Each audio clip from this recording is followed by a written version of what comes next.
all the things that you do. I actually really like that song now. I've got a bit of regret. I gave up 2 tickets to that concert on Saturday night. I know. My other half at one point in time decided to stay online and he bought 4 tickets for the cost of $2,000. I thought, oh, good grief. So I said, no, sell off 2 and take one of the kids, etc. And now I've seen all that and I keep seeing this picture and keep hearing the music. Now I wish I'd gone. I've got regret, but that's all right. We're here today for Resurgence and the last third of the day. This afternoon, we would love you to come and enjoy some drinks with us. All right. The only way you get to come and have drinks with us, though, is if you're staying for the panel session at the end. All right? So I'll lock the door. I'm going to put a little tag on you. And if you're staying in here, then you can come out and have a drink. Otherwise, and tomorrow afternoon, we're due, you can see in your program, it says down there that we should be finishing about 3 o'clock. So we are having our Christmas drinks here and we would love you to join us for that as well. So there'll be food and there'll be drinks and we'll have lots of our different clients here. So not just those of us who are here for Resurgence, but from clients that have joined us all the way through the year and delegates. So please stay and take advantage of Stewie's success this year by enjoying a few drinks and the opportunity to catch up with some different people because it's all about networking as well. Dr. Martin Ralph, sir, would you like to come up and join us? Watch the way this man approaches the stage. Look at this. Up he comes. What do you think he does? What do you think his pastime is, this fella here? He's from Edith Cowan Uni. He's obviously, fairly well educated. And he spent last week as the opening bowler for the Western Australian Veterans cricket team, slaying the rest of the nation. Did we actually win? We won 2, lost 2, and just missed out on run rate from playing in the final. So, oh, geez, yeah. Okay, all right. It was lucky, I was thinking to myself when we were talking about earlier, lucky you weren't playing this week because everyone would have passed out. It would not have been a great week. So what we're going to do now is we're going to have a little bit of a discussion about radiation in mines. And it was interesting because when I got here today and I've been walking around talking with some of our exhibitors, there's a lot of rocks out there at this particular conference. So rather than the giveaways, no, but usually, Peter, there's like giveaways and things, and this week there's loads of rocks. Actually, it was at your table because your wife pointed out there's a section there and she said, oh, don't touch that, it's radioactive. Well, that's interesting because often you see these rocks, especially in the uranium field, oh, that's radioactive, don't go near it. So our good doctor here is going to give us a talk about radioactivity in mines. Would you please make him welcome, everyone? Thank you so much, Chrissy, and thank you to RIU and Vertical Events for the opportunity. A technical guy in an investor forum. This is something a little bit different, but hopefully not too painful for you.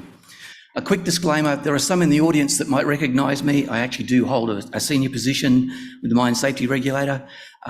Today's presentation is entirely about my PhD thesis and should no way be taken to reflect the views of the regulator. Quick start off on something technical, and that is when we're talking about radiation and radioactivity exposure to workers, there are 3 principal exposure pathways by which workers can receive doses. The first one, very simple, very straightforward, is exposure to gamma rays, which are electromagnetic radiation, very similar to X-rays, easy to measure, easy to detect. Then we actually start talking about internal radiation, and that is radiation that's inhaled. And there are 2 primary sources. The first one is inhalation of long-lived alpha particles that are contained in radioactive dusts, 2 orders of magnitude more complex to measure, and in terms of assessing the doses, even more difficult from that perspective. The third path is something called radon and radon progeny. The uranium miners in the audience would be very familiar with this, but radon progeny is also extremely difficult to measure and doing dose estimates are very difficult. Why are these important? Well, we're celebrating 30 years since a watershed paper was published by Steinhausler that said that in the past, the extraction of minerals and mineral processing is the largest source of exposure to norms or naturally occurring radioactive materials in any sector, and that an excess of cancer incidence and or respiratory system illness is prevalent in the mining sector as a result of exposure to naturally occurring radionuclides. For the investors in the space, I just want to paint a picture for you. It is well known, right, that WA is replete in uranium reserves. It's just a case of they haven't been exploited as yet. Some in the room may well be wanting to change that. But is it also known that we are the world's largest mineral sands producer, and every single mineral sands product is radioactive? It might also come as a surprise to you that at this stage there are 47 known deposits of monazite, which contain high levels of radionuclides, 10 deposits of xenotime, which is also radioactive, with similar componentry as a monazite. Many of these, as you can see in the green circles, overlay our base metal mines, and we've got no data about radiation exposure to workers in the base metal mines. And of course, they are significant sources of rare earth elements as well. And this is where the future of the state seems to be going in the rare earth sector. Might come as a surprise to you. We've big hype about lithium projects in the state. I haven't found one yet that's not associated with uranium or radium contaminated groundwater. And some in the audience must write me a letter of thanks at some stage for insisting that they do baseline groundwater monitoring. So we saved them eons of spend in the future trying to fix up what was a natural occurrence. And then lastly, there are 4 what I would call hot topics, that any one of which could cause sufficient tension in amongst the left-leaning folk to cause issues for where you think that the future may lie. I want to put challenges up to you, and my first challenge is this. When I joined the department, even though this isn't their view, but in my research, there were 7 projects across the state that were designated as radiation-related projects. That was in 2019. 2023, year to date, there's now 52. As you can see on the board there, 168 ASX-listed WA-based companies that have got rare earths in their portfolio. 54 at my last count in late March this year had got boots on the ground, and most of our earth deposits, with perhaps the exception of the Esperance jurisdiction, that contain naturally occurring radionuclides, some of which are actually using thorium as an indicator of mineralisation. So why the fuss? Well, currently the limit for radiation workers, and let's not get hung up on the units, but let's get hung up on the number, is 20 millisieverts per year. Published data around the world, globally accepted, is that risks that arise from exposure, chronic exposure to naturally occurring radionuclides, give 1 solid tumour production per 20,000 per millisievert. And when one takes that to the limit, that means the risk of tumour formation at 20 millisieverts is 1 in 1,000. That level of risk by all international standards is intolerable. So there's a driver to keep doses lower than 20 millisieverts where we can. I also point out here too, the dose limit for members of the public is 1 millisievert per year. And that becomes important in a couple of slides later. So my research findings. Through the 1980s, well, our mineral sands industry started in the late 60s and really hit a head of steam in the 1970s. But the highest dose that was recorded in that time was 165 millisieverts to a worker. And the mean dose to 270 workers in the industry was 31 millisieverts. Compare that, if you will, to the 20. Yep. 80% of the dose was delivered by radioactive dusts. And at that stage, radon and thoron and radon progeny were not measured. They weren't included in those dose estimates. It becomes a bit scary when then you look at what the cancer risk is from that. But also during that time, we had a massive fallout in terms of community backlash to dumping of mineral sands products that had no commercial value. The town of Capel was labelled as the Maralinga of the Southwest. You can see that it actually made the press. And what I want to do is just quickly flash up for you the kind of hysteria that was generated in the 80s. Some of you may remember this, but I was a young person at this time, a radiation professional, and I spent 6 years of my life fixing this up. You don't want to see it happen again. This is the kind of stuff that we were inflicted at the time, right? There were people who had made it their election manifesto to actually rid the state of radiation, about what was going on with the science, but if it got them elected, that was the important thing. Also at this time as well, 11 houses were found to be contaminated in the town of Capel. There was a further 27 that were a bit more broader than that. Of those 11 houses, 2 of them actually had exposures to the residents of 35 millisieverts a year. 35 times what the allowable limit is. This was a problem that stemmed from the pre-processing of mineral sands products, and we're now about to do post-processing.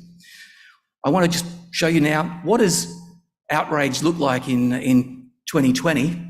This is a quick extract from the Michael Moore production, you know, the Democrat, the left-leaning Democrat, called Planet of the Humans. And if you haven't seen this, I'd urge you to have a look at this thing, because it actually pulls apart the green movement, the green energy movement. It's got slammed a little bit in public media, social media, but that's because you can't have a left-leaning person criticising what is a left-leaning initiative, right? Anyway, just have a look at how this goes.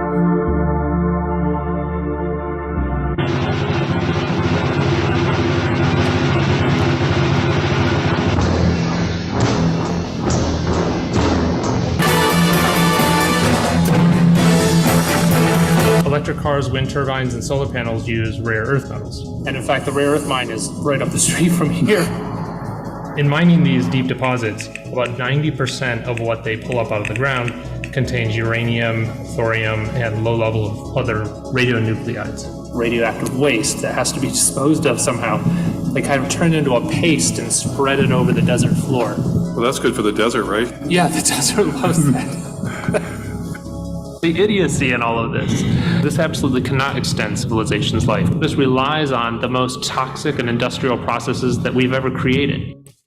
So, to me, that looks like April in the 1980s. Sorry to draw the parallel, but that's what we're facing if we don't get on top of this stuff.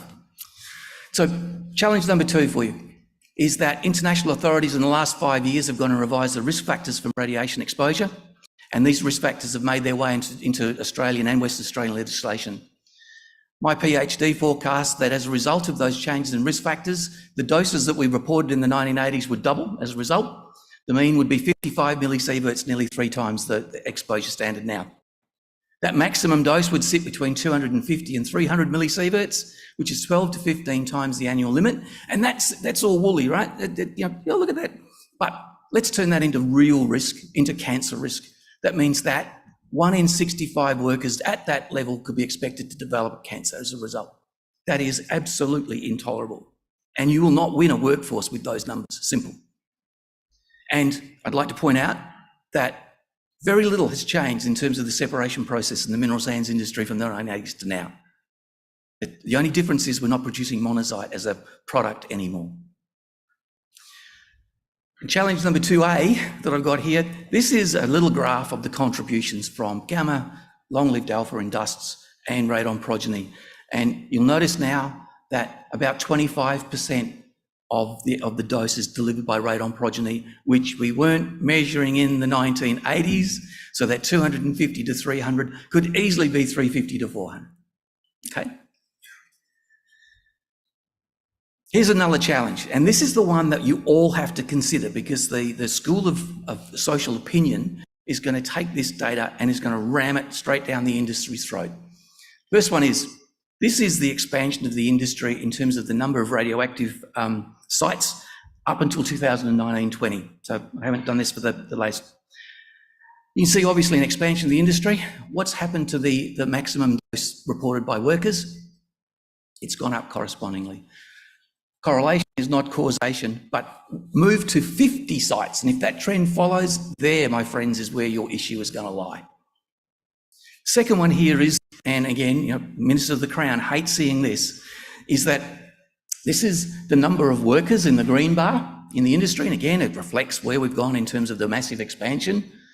This is the number of workers that are monitored in the industry for their personal dose. So despite a near doubling of workforce, we're only just back to the number of workers being monitored of a decade ago. You want to tell me that's satisfactory? And when I show you this next curve, this is the percentage of workers that are monitored as a result of the total population. That decline does not paint the industry in a good picture at all. Challenge number 4, I call this explain this. So this is the maximum reported radioactivity in dust across the sector. The red line, is the activity of dust in concentration. The blue line is the dose. The green line is at the level at which doses will exceed 20 millisieverts. You can't have the average activity concentration going down and the average exposure going up. It doesn't make any sense whatsoever. I can tell you what the matter is we are simply not getting the number of samples that are needed to be statistically significant. In fact, whilst all this expansion has gone on, there has been a 10-fold reduction in the number of samples collected across the industry. This is the stuff that you're going to be up against. I put this slide up to let you know that we are servants to the international authorities as well, and that has the international requirements in terms of workers of today, the environment and workers of the future have got to be taken into account for the legislation. And that requirement has been put into a national code of practice which we have adopted in Western Australia. The adoption is covered under the new Work Health and Safety Mines regulations. It is world best practice regulation. I can put my hand on my heart and say we are leading the world in terms of this stuff. What I can't put my hand on my heart and say is what's highlighted in the red there, and that is about radiation safety officers. And this is where I'd like to wrap up. Thanks, Chrissy. In 2006, the shortage of qualified radiation safety officers was identified as a major impediment by the Uranium Industry Framework. Item 4.1.1, it's there for all to see. It was actually one of the things that was going to hold back the burgeoning industry at that stage. In 2007, an RIU conference, I went, hey everybody, look at this. You folks have got to start investing in people here because these folks have got massive jobs to get done. But got to convince your stakeholders for a start. Importantly, they've got to be able to, on that last line there, provide technical advice to a level that will satisfy due diligence of a lot of different interested stakeholder groups.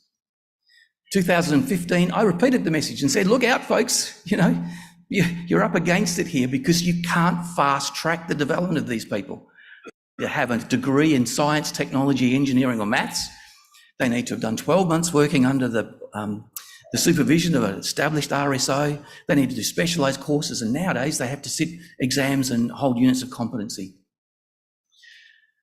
As I said, this is the growth in terms of sites that are declared as radioactive sites or radioactive mining operations in the state, from 19 up to 52 now. Unsurprisingly, I say their demand for radiation safety officers increased significantly. The numbers haven't increased significantly. We are in a labour market that is as tight as can be. And all I can say to each of you is good luck in getting one, better luck in getting a good one.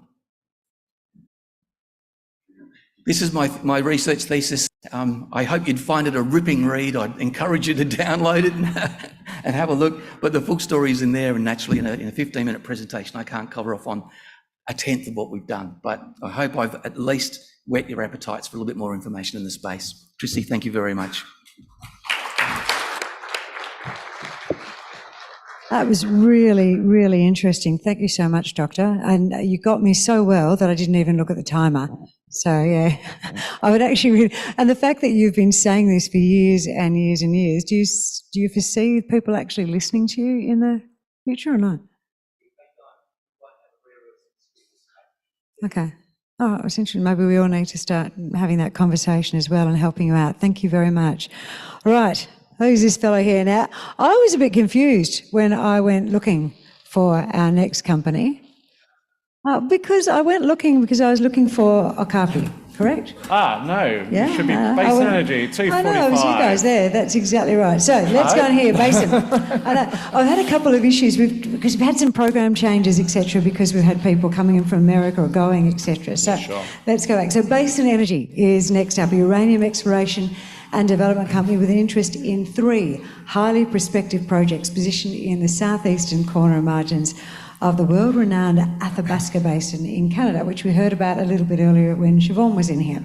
Situated in Saskatchewan, it's a globally attractive and proven mining jurisdiction, and it's renowned for unconformity type uranium. And how is Basin Energy going to fit into this? What are they doing, and why are we going to jump on board with them instead of anyone else? Regale us. Would you please make him welcome, everyone? This is Peter Moorhouse.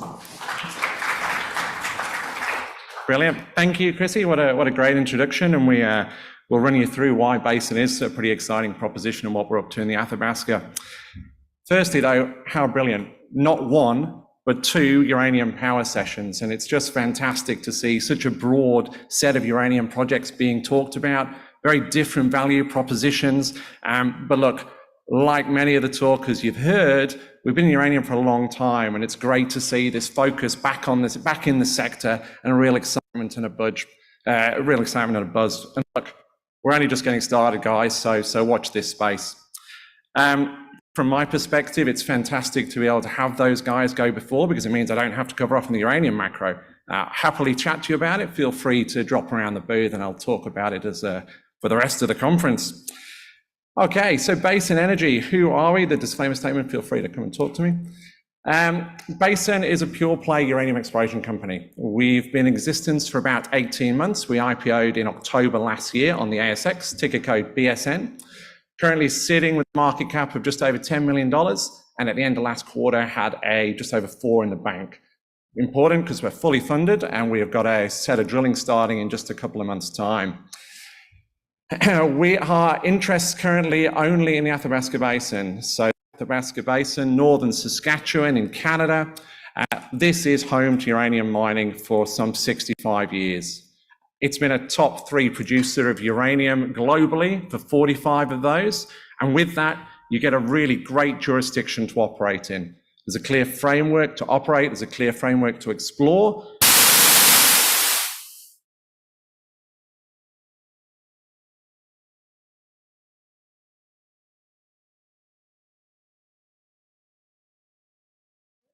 Is that working? All righty. Yeah, now I can really animate. So look, the Athabasca Basin, as I said, a real pedigree to uranium exploration and to uranium mining. If you're exploring for any commodity at the moment in the Western world, you need that jurisdiction and certainty. But if you add uranium to that, it's critical. With that, you've got the likes of the Oranos and the Cameco's, so the world leaders operating in this part of the world. And as Siobhan said, a series of juniors who have had some phenomenal success over the last few years. The basin, as she said, is completely pegged out now, and we're pretty proud of the holding we've got. We've got a pretty solid scientific approach to our exploration, and I'll talk you through why and why we're a little bit different to some of our peers, and why I think we've got a bit of a leverage and some serious value proposition moving forward.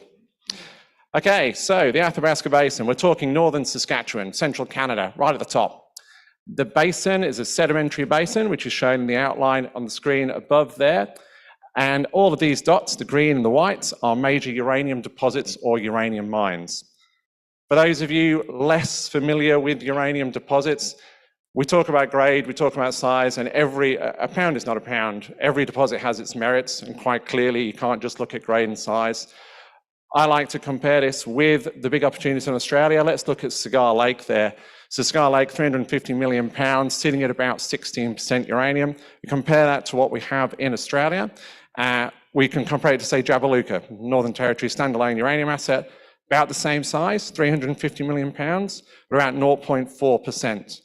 Both very credible deposits. But you see, when you have this sort of grade and you have this sort of tonnage that the Athabasca has, then you get some seriously economically viable projects. Our projects, we're going to talk to you mostly about the Geeky project, which is in the eastern side here. So that little blue dot is what Siobhan was talking about with GMZ earlier. And then the North Millennium project, which is just north of Cameco's Millennium deposit as well. Okay, so this is a diagram we built back in 2012 when we were doing the Alligator Energy talks about exploration. And what I've got and what I like to put in here is really value release from exploration uranium post-Fukushima. So we've got time across the horizontal here, and each of these U's is a significant discovery. Even post-Fukushima, when uranium's been down to $20 per pound, $30, $40 per pound, very little risk appetite for exploration, we've still had some phenomenal value returns for shareholders. Look at the work that Denison have done with Griffin and Phoenix. Look at what ISO have done with Hurricane, the world's highest grade uranium deposit, about 50 million pounds at 30-odd%. And I'll talk a little bit about Arrow shortly, but Arrow, genuine greenfield exploration success from a $30 million market cap to a $4 billion plus company. And I know you'll hear some of the stories from NexGen later in this session. That's why you're exploring this part of the world, guys. You explore to release value, and you're exploring places which can provide those exploration successes. Okay, let's have a little bit of a geology lesson. And now this is directly relevant because I believe this is why we're differentiated to some of our competitors. What we have here is a younger sandstone unit. So this is an unconformity, this contact between a younger sandstone and an older rock type. At that contact, the model has always been this is where you get mineralization, and this is where the big deposits were originally found. But quite clearly, with 65 years of exploration, this contact has had a lot of drilling, and a lot of those opportunities have dried up now. The model was always drill to it, drill 20 meters past it, no grade, walk away. Fast forward to Lee Curry and to Andy Brown when they went over with NexGen in 2010-11, and they said, look, we think there's a bit of a different target style here. We think there's something called basement host mineralization, similar to what we see in Northern Australia and some of the deposits there. Long story short, that was the discovery of Arrow. There's 200 meters between the contact and the top of their deposit. They need the right rock type, they need the right structure. Why does that matter to us? Well, you go and do an IPO, you raise a few $1 million, $9 million in our case, and you start chasing 1,000-meter deep drill holes. It gets very expensive and it gets very technically challenging.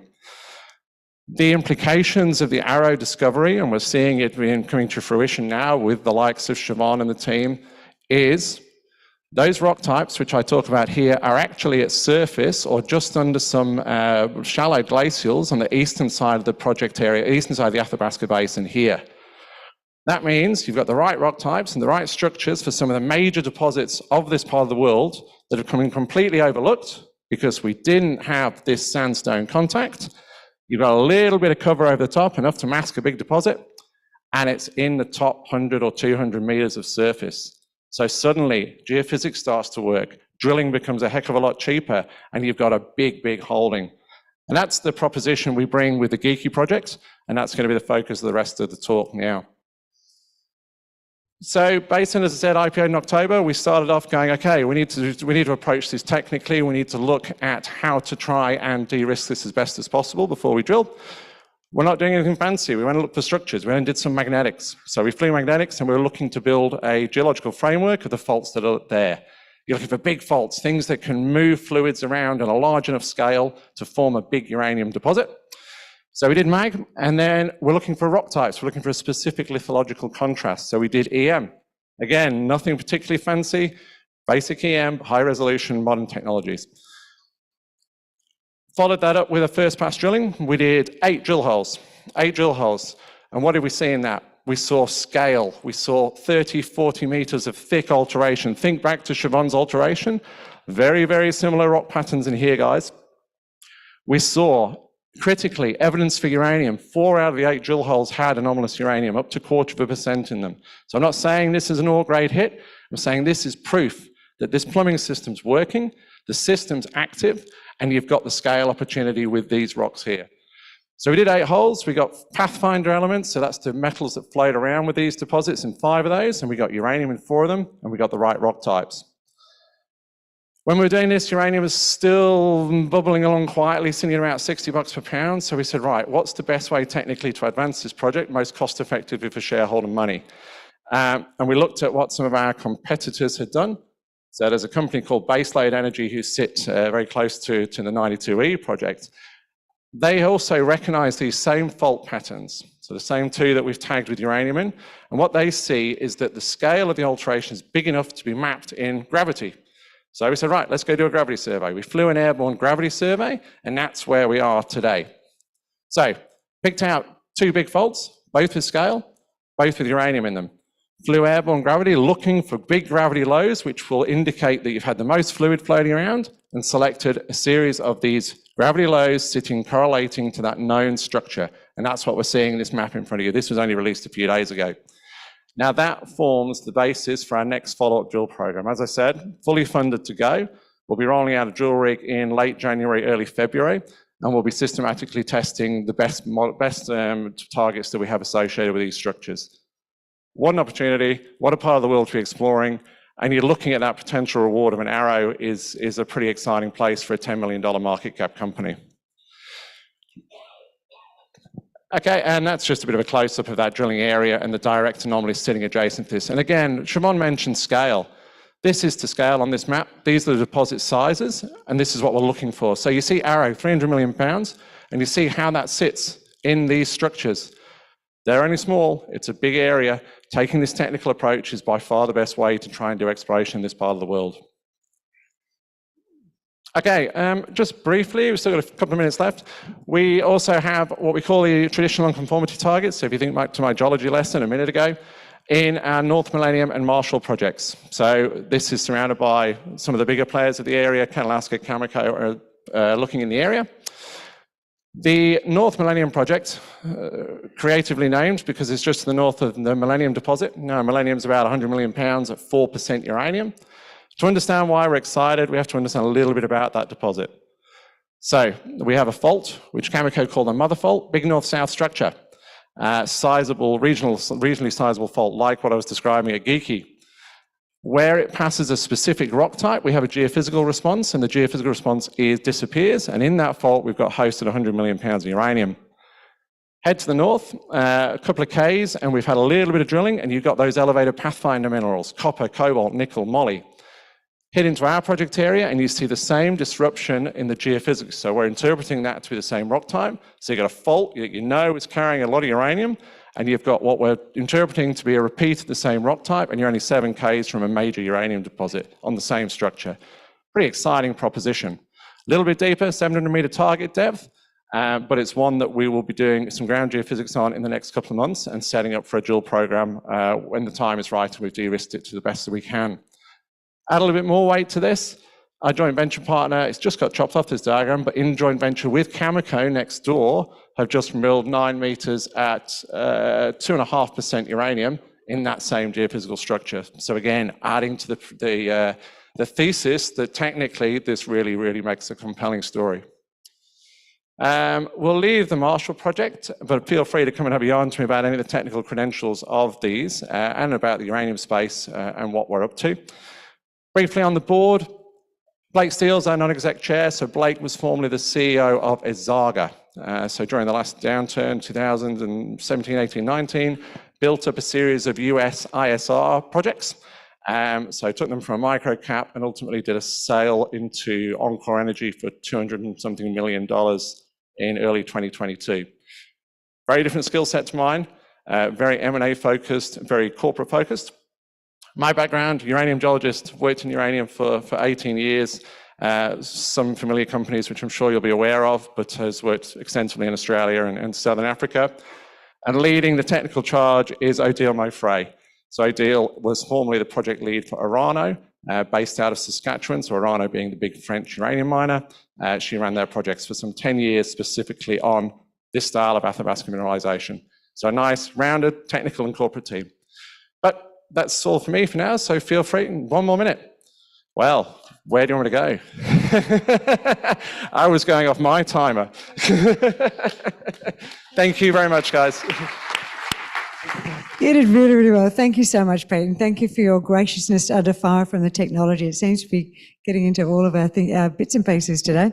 All right, now yesterday we knew them as Okapi Resources, hence the small sign on this side of the booth. That's when I was looking for you guys, and it confused me a little bit.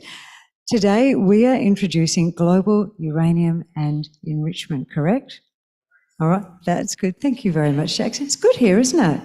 Thank you, Jackson. Can you give Jackson a clap, please, everyone? So very well. It's been very well trained.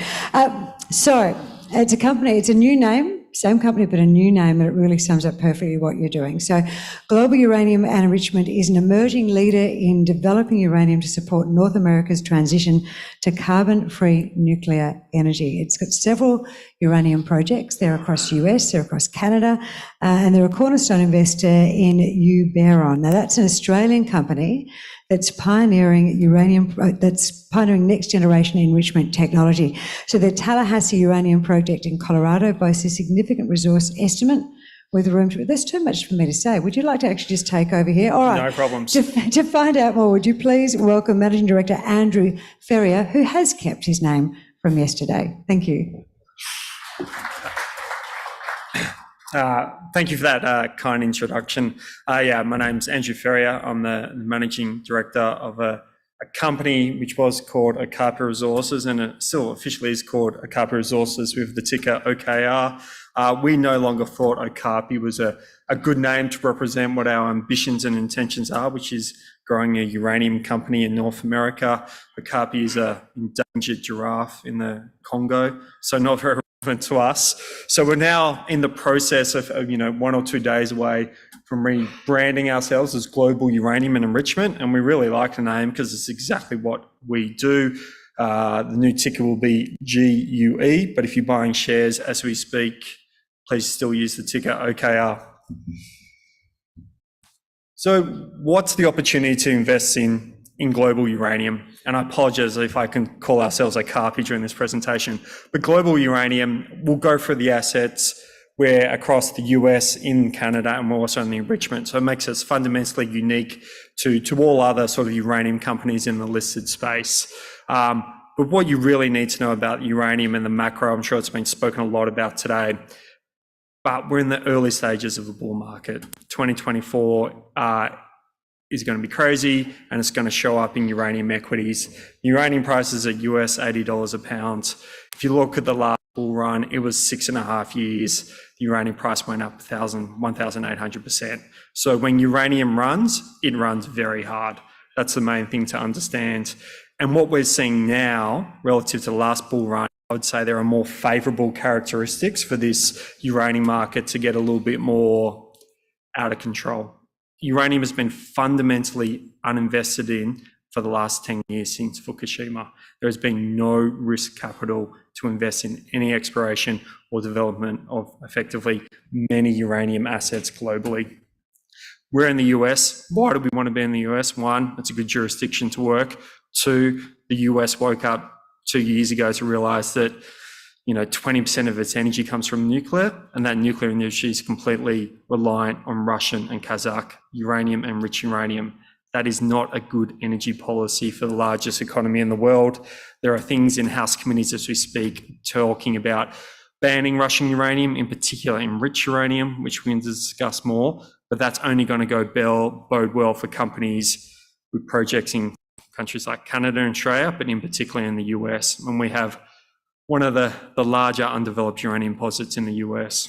Clean energy, I'm sure you've spoken about it. The world's woken up. You need clean baseload power. That's the key. Nuclear has to be a part of your mix, right? Your energy mix. You cannot rely exclusively on renewables.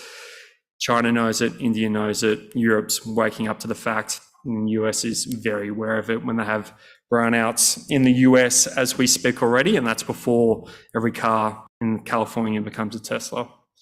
So what is global uranium? High quality ground in the US. We've got a bunch of very interesting exploration projects in the Athabasca. I'm glad Pete did such a good job explaining the basin to everyone. I will leverage off that in this presentation. And marine enrichment. And you get all that in a company which is currently valued at $25 million. This is what's happening to uranium price. I'm sure you've seen that uranium price graph 1,000 times today. What you may have not seen is enrichment price graph on the right. So that's the SWU price, and why I like it so much is to show you how important geopolitically Russia's invasion of Ukraine was to the assets that we have. We've got assets in the US, and the second, we're investing in enrichment technology here in Australia. The world is changing very dramatically in terms of energy security. This graph on the left, I still really like. It's been in my presentation now for 12 months, and I don't want to get rid of it. Most people are unaware of how reliant the US is on foreign uranium, particularly out of Russia and Kazakhstan. Since 1980, the domestic production of uranium in the US has effectively dwindled to nothing. The US still has 93 reactors, 20% of all their energy, and they've become completely reliant on foreign uranium.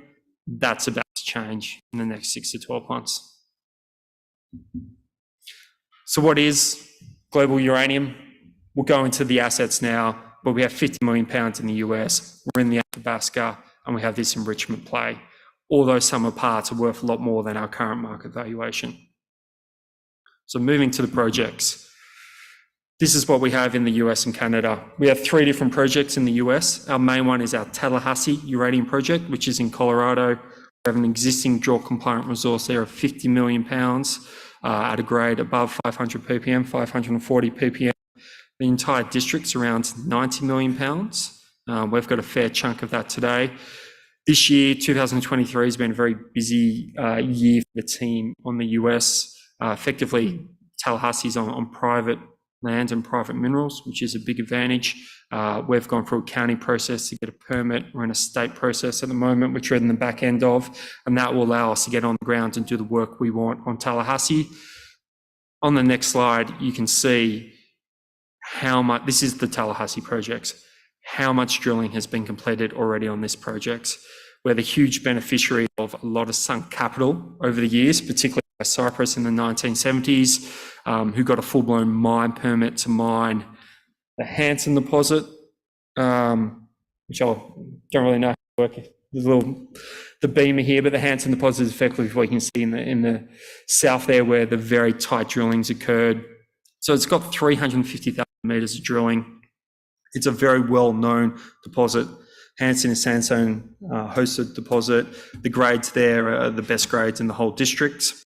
And what we'll do is fill a few holes in the technical data, which has been from the previous work done, and we'll look to put out a scoping study on Hansen in 2024.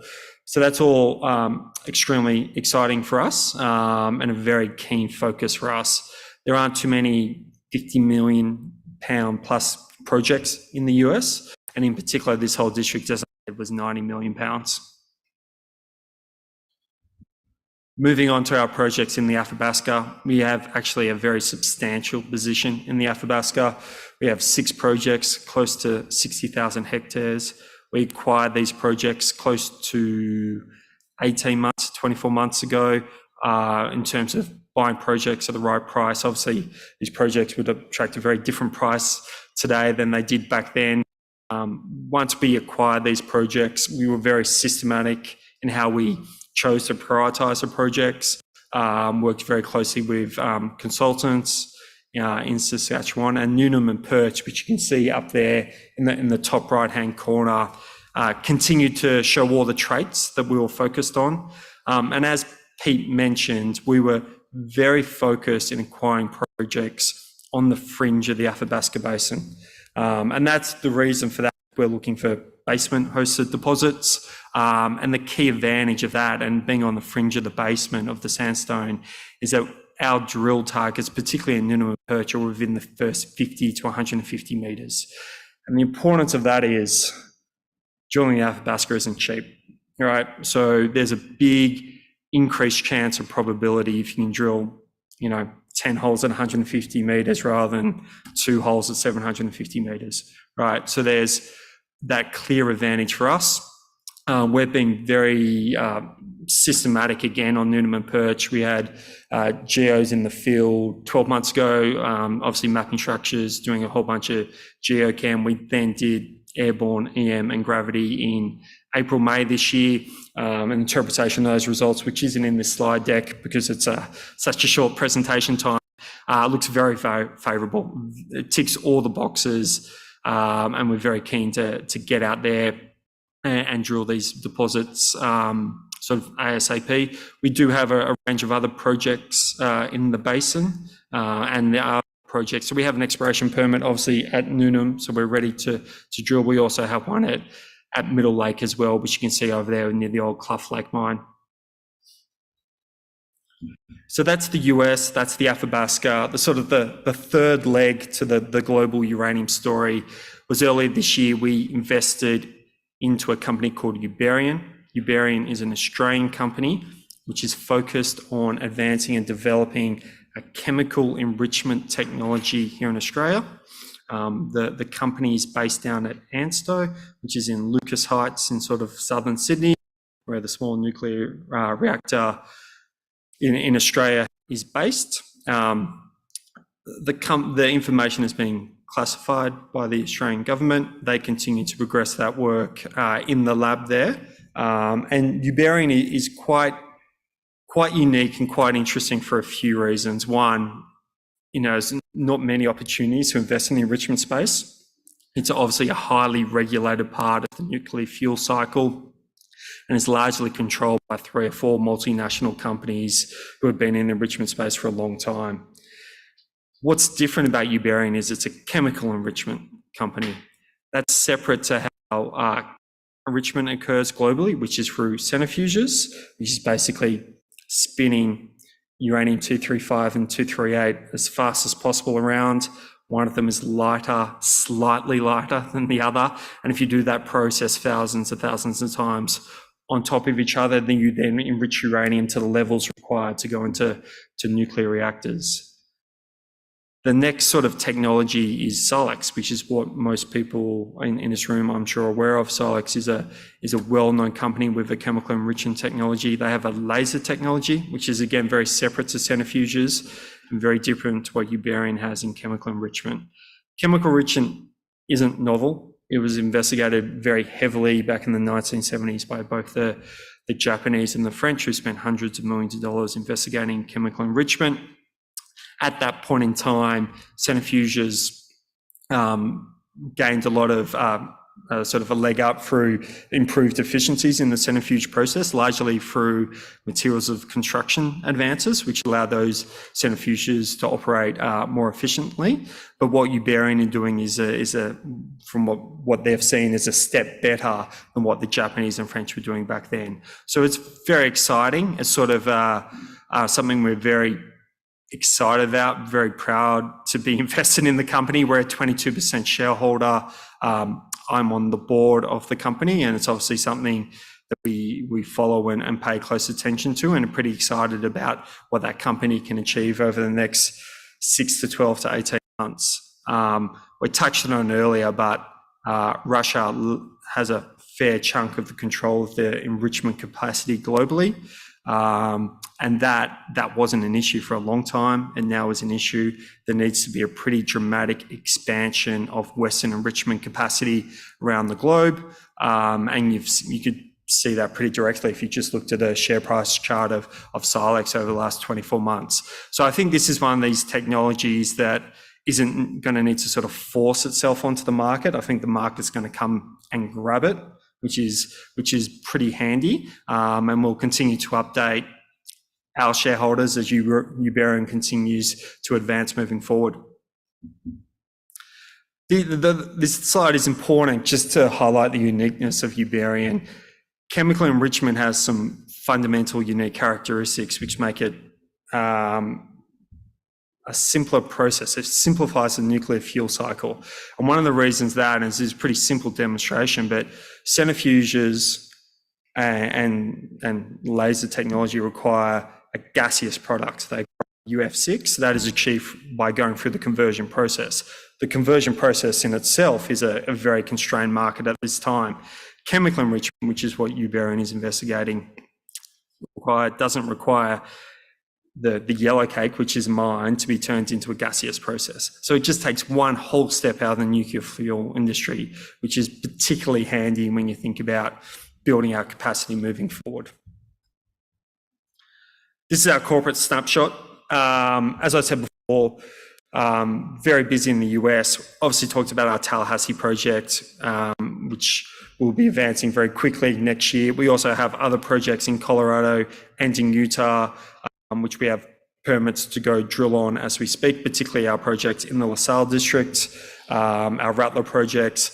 All that fits into a market cap of $25 million today. So we see a huge amount of upside, not just from the advancements and progression we're going to make on the assets, but also from the macro backdrop and where uranium is today. Board, my background's in mining private equity. I spent a lot of time in the US. I lived over there for 7-8 years. I'm out of time. Okay, don't worry about me. That's fine. This is the board. We know what we're doing. Jim and Tim are based in the US. They've permitted mining operations, uranium mining operations in the US before. So we have the skill set to push assets forward in the US. Thank you for listening. Thank you very much, Andrew Ferrier. Thanks, Matt. Now, one of the first people that I met when I got here today is our next speaker, and I think you're going to love him. calls a spade, if nothing else. He's very vocal about the political obstacles, especially within WA for uranium, and what it might take to change Australia's stance on nuclear power. He's a regular presenter and author of news articles for nuclear energy in Australia and a number of other institutions as well. As I said, he doesn't muck around. He's here today in his capacity as CEO of Cauldron Energy. Jono Fisher, West Australian born and bred, and looking for uranium and critical minerals back here in his home state. Would you please make him welcome, everyone? Yeah, thanks, Chrissy, and great to be at RIU. First conference I've done with RIU, and it's great to be in WA. We're going to talk a bit about that. I know the presentation's been live streamed. Let's call out, I think, fairly supportive shareholders actually on the live stream. So thank you for that. They should be pretty happy today. We're up another 20%. Also, my kids are actually watching. And so kids, you can watch this and go straight to bed. So I'm going to tell you about why. Look, it's inconvenient that the market's closed today. Make sure you remember first thing tomorrow. Put us on your watch list and have a look at what's going to happen. Meme on the right, bit of fun. I knew I was on later in the day. We need to keep a bit fun. How to solve climate change without nuclear energy? You cannot. And this meme I got off Reddit, and the crying man down there. You can kind of see that I've just put a little brown polygon. When I found it, that had solar and wind industry as the crying dude. The other version I had Chris Bowen as the crying man. I thought it would not be too political, so I removed it. But you know, the UN tells the world. Chris Bowen doesn't seem to understand, but the UN tells the world you will not reach net zero without nuclear. And we've heard today, we'll continue hearing about how good the uranium industry is. So again, I'm going to skip most of that, but we're certainly benefiting from that. And we have a few things going on, which means literally right now, you guys should have a bit of a look at us and throw a bit on the screen. We're going to deliver a scoping study over the next few weeks. That's for an ISR asset in WA. If I was to put spot price and spot FX in that, now I'm not suggesting we will because it's going to look too positive. It's going to look very good. There is a good analogy to Basin Energy. So Basin is obviously capped at $1.5 billion. We capped at about 20. They're both paleochannel deposits, both about 80 metres underground, both ISR. So we're at about 40, depending on today's movement, about 40 cents per pound of uranium. Boss is at about $20. So think about the fact that this policy in WA will change. There is no doubt about it, and when it does, our upside is unbelievable. So delivering a scoping study, we're actually drilling in about 3 weeks too. That's for our Melrose asset, which is a nickel asset in the West Yilgarn. We're going to actually drill out Yanri as well. We've got a lot of uranium in WA, and we're about to, we'll go and get some more. And the other point to note, and it's why it's really interesting now, is, you know, a recent capital raise is very successful. It's done at 0.9 cents. Today we closed at 1.7. We got a new major shareholder on board, and that is a family office out of New South Wales who have made a lot of money in uranium. And they said they are extremely patient, and they, in their thesis is that the policy changes, and they're pretty, you know, they're stable, and actually they keep buying on market. Now, for a small private shareholder, that should be really good. That should give you some comfort, because obviously one of the things with juniors is liquidity can be a bit of an issue.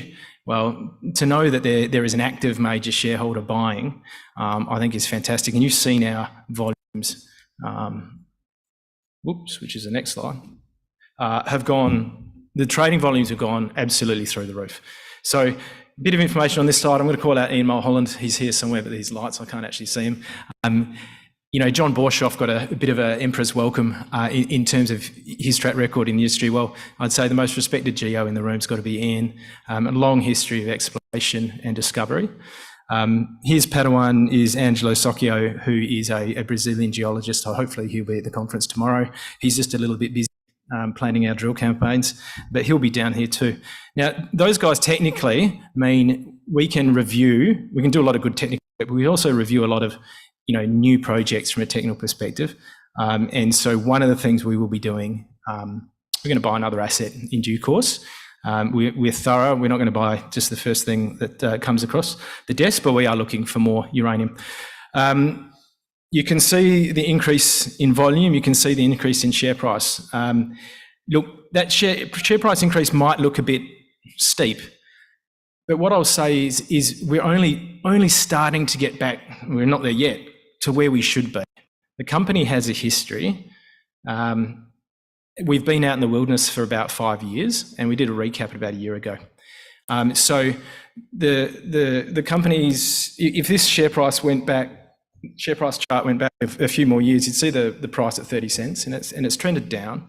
And it did that for two reasons. One is the WA uranium ban, not good. And the second is it was just insanely poorly done from a shareholder engagement perspective. Now we're addressing that, and anyone who follows the company will see how active I am on Twitter and LinkedIn and in webinars, getting the story out there. And the second thing is that the momentum in the uranium price going through the roof. Okay, so core products, two on the left.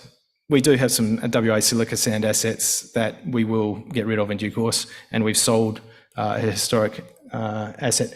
Now, I know everyone has said this, so nuclear demand is going up, right? There is not enough uranium even to cover today's demand.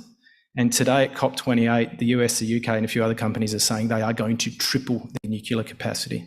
Now, it doesn't quite work that triple nuclear capacity doesn't actually mean quite triple uranium, but let's just assume it does. So today's mines can only cover about 75% of the market. The rest is physical and secondary sources that are drying up. Triple the nuclear capacity, and where the hell is the uranium going to come from? Some of it will come from CAS, some will come from the Athabasca, although the Athabasca's got price issues because it's so deep, and some of it's going to come from Australia, and it bloody well should. We've got more uranium in this country than anywhere else. We are WA is the world's best mining jurisdiction, and it should be the world's best uranium mining jurisdiction. What we suffer from here is a little bit of history driven by the left of the Labor Party, yet it is a history that is kind of out of date. And actually the turnout in the room today around interest in uranium, it just highlights how unpopular the current uranium mining policy is, and what an opportunity there is for investors. You guys can understand it for when this stuff changes. So there are a few things we need to change, and I'll actually just comment on the good doctor's presentation. I actually think it's really good that he was here and highlighting some interesting challenges for the industry, and a lot of those challenges he was highlighting was with respect, obviously, to mineral sands, because simply that's where the activity is today, but many of that things would apply to uranium as well. And I think it's great that he's here doing that, because it shows that, if there was absolutely no possibility for us getting this banned, he wouldn't be here. That kind of stuff get on the radar. The second thing is, last week we had the Global Uranium Conference, and the good doctor said WA's RAD regulations are the best in the world. Well, we had a presentation from the South Australian government, the South Australian Environmental Protection Agency, who have a history of allowing successful uranium mining in their state.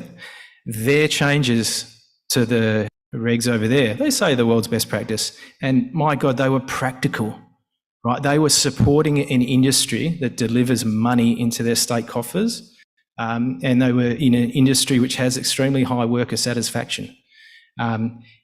I think that there's a change coming, and I think the regulatory environment in the country and in the state can move to a more even keel. I'm not going to go over this. Obviously, pricing, except my chart is bloody out of date because that says 72. It's now 82. I have to change it every week.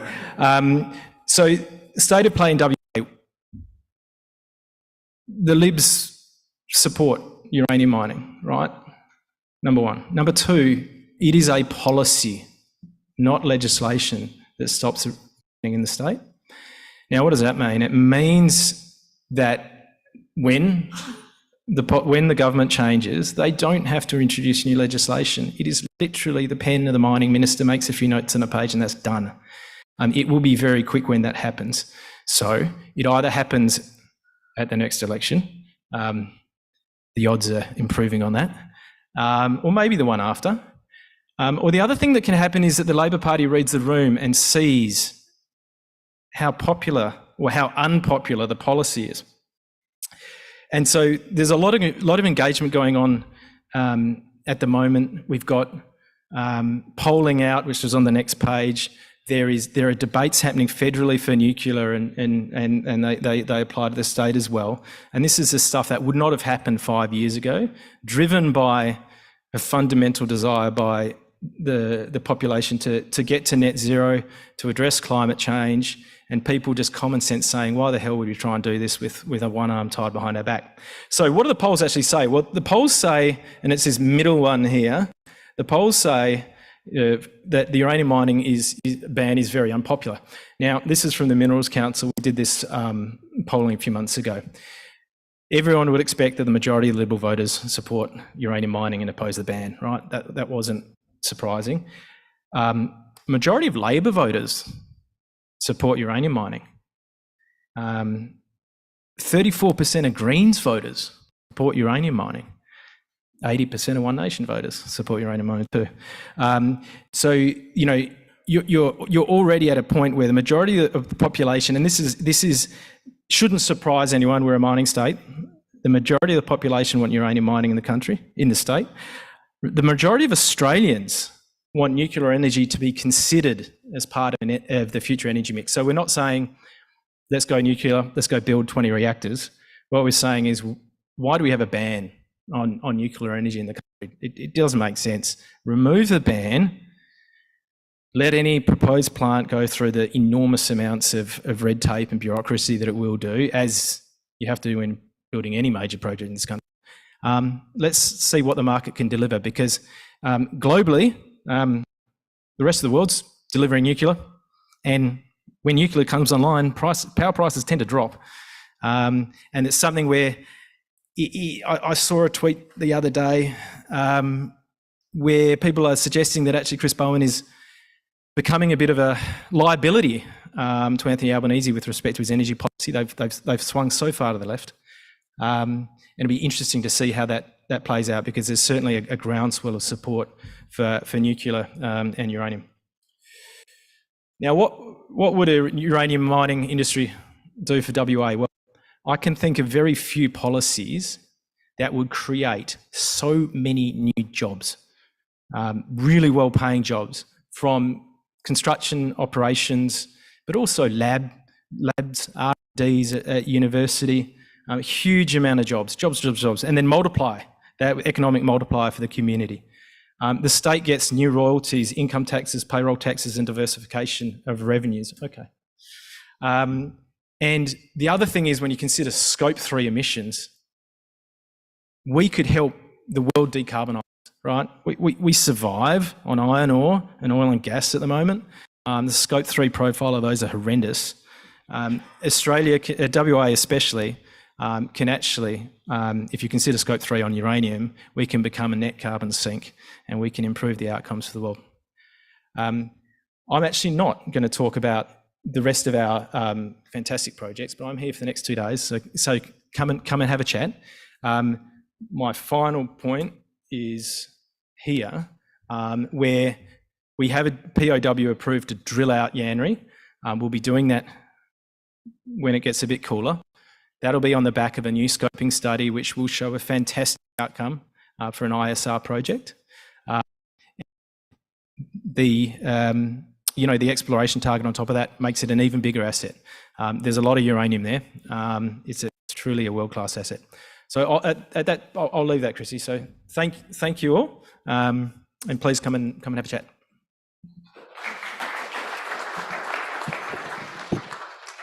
You sure there?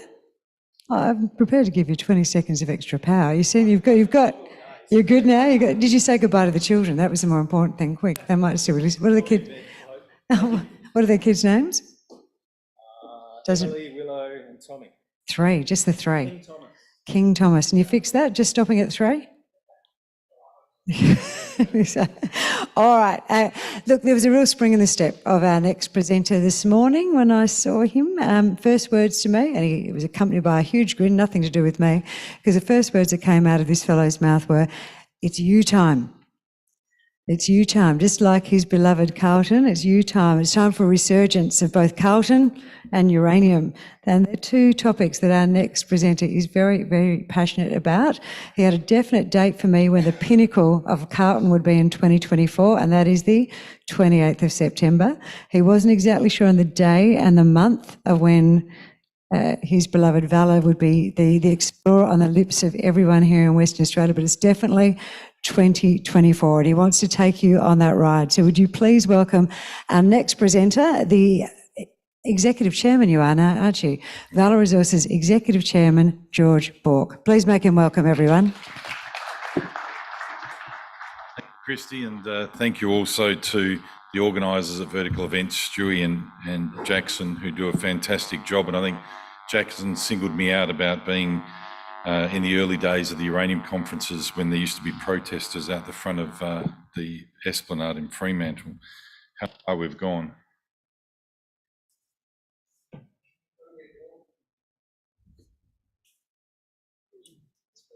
You got it?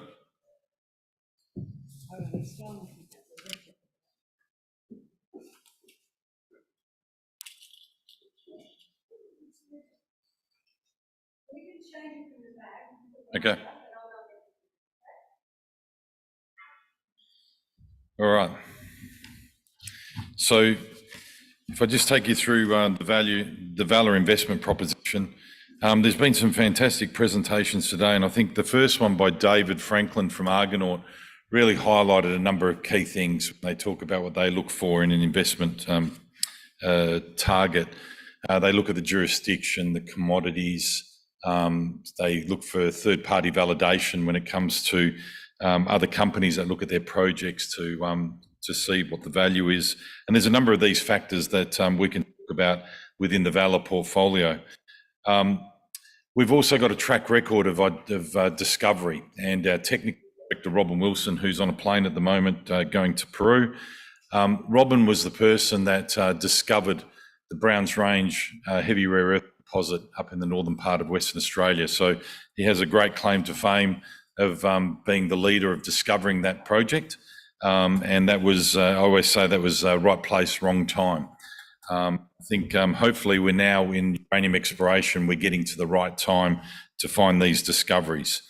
In terms of Valor, I've been here for 3 years, and when I first joined Valor Resources, we were actually a copper. You guys after the presentation?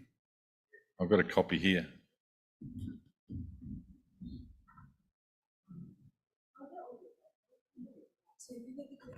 Yep. So we started off as chasing copper in Peru, and when I came along, we had a bunch of uranium assets in the Athabasca Basin that were brought into Valor Resources. As we were working through the uranium assets in the Athabasca Basin, we also were advancing our copper project in Peru. And so for the last few years, we took that from literally no work all the way through to a driller. A drilling company is on site at the moment. I'll take you through that in a little while. So that's been a fantastic advancement by the company to this point. Our focus now goes back to uranium in Canada. And we have been working there for a number of years. With market sentiment away from uranium, it has been difficult to raise money to explore. And as you've heard today with a number of presentations, when you're going through $80 a pound, we're starting to see that sentiment come into the uranium sector. So hopefully the people that are making a bucket load of money out of lithium can sprinkle some of that across to the uranium explorers.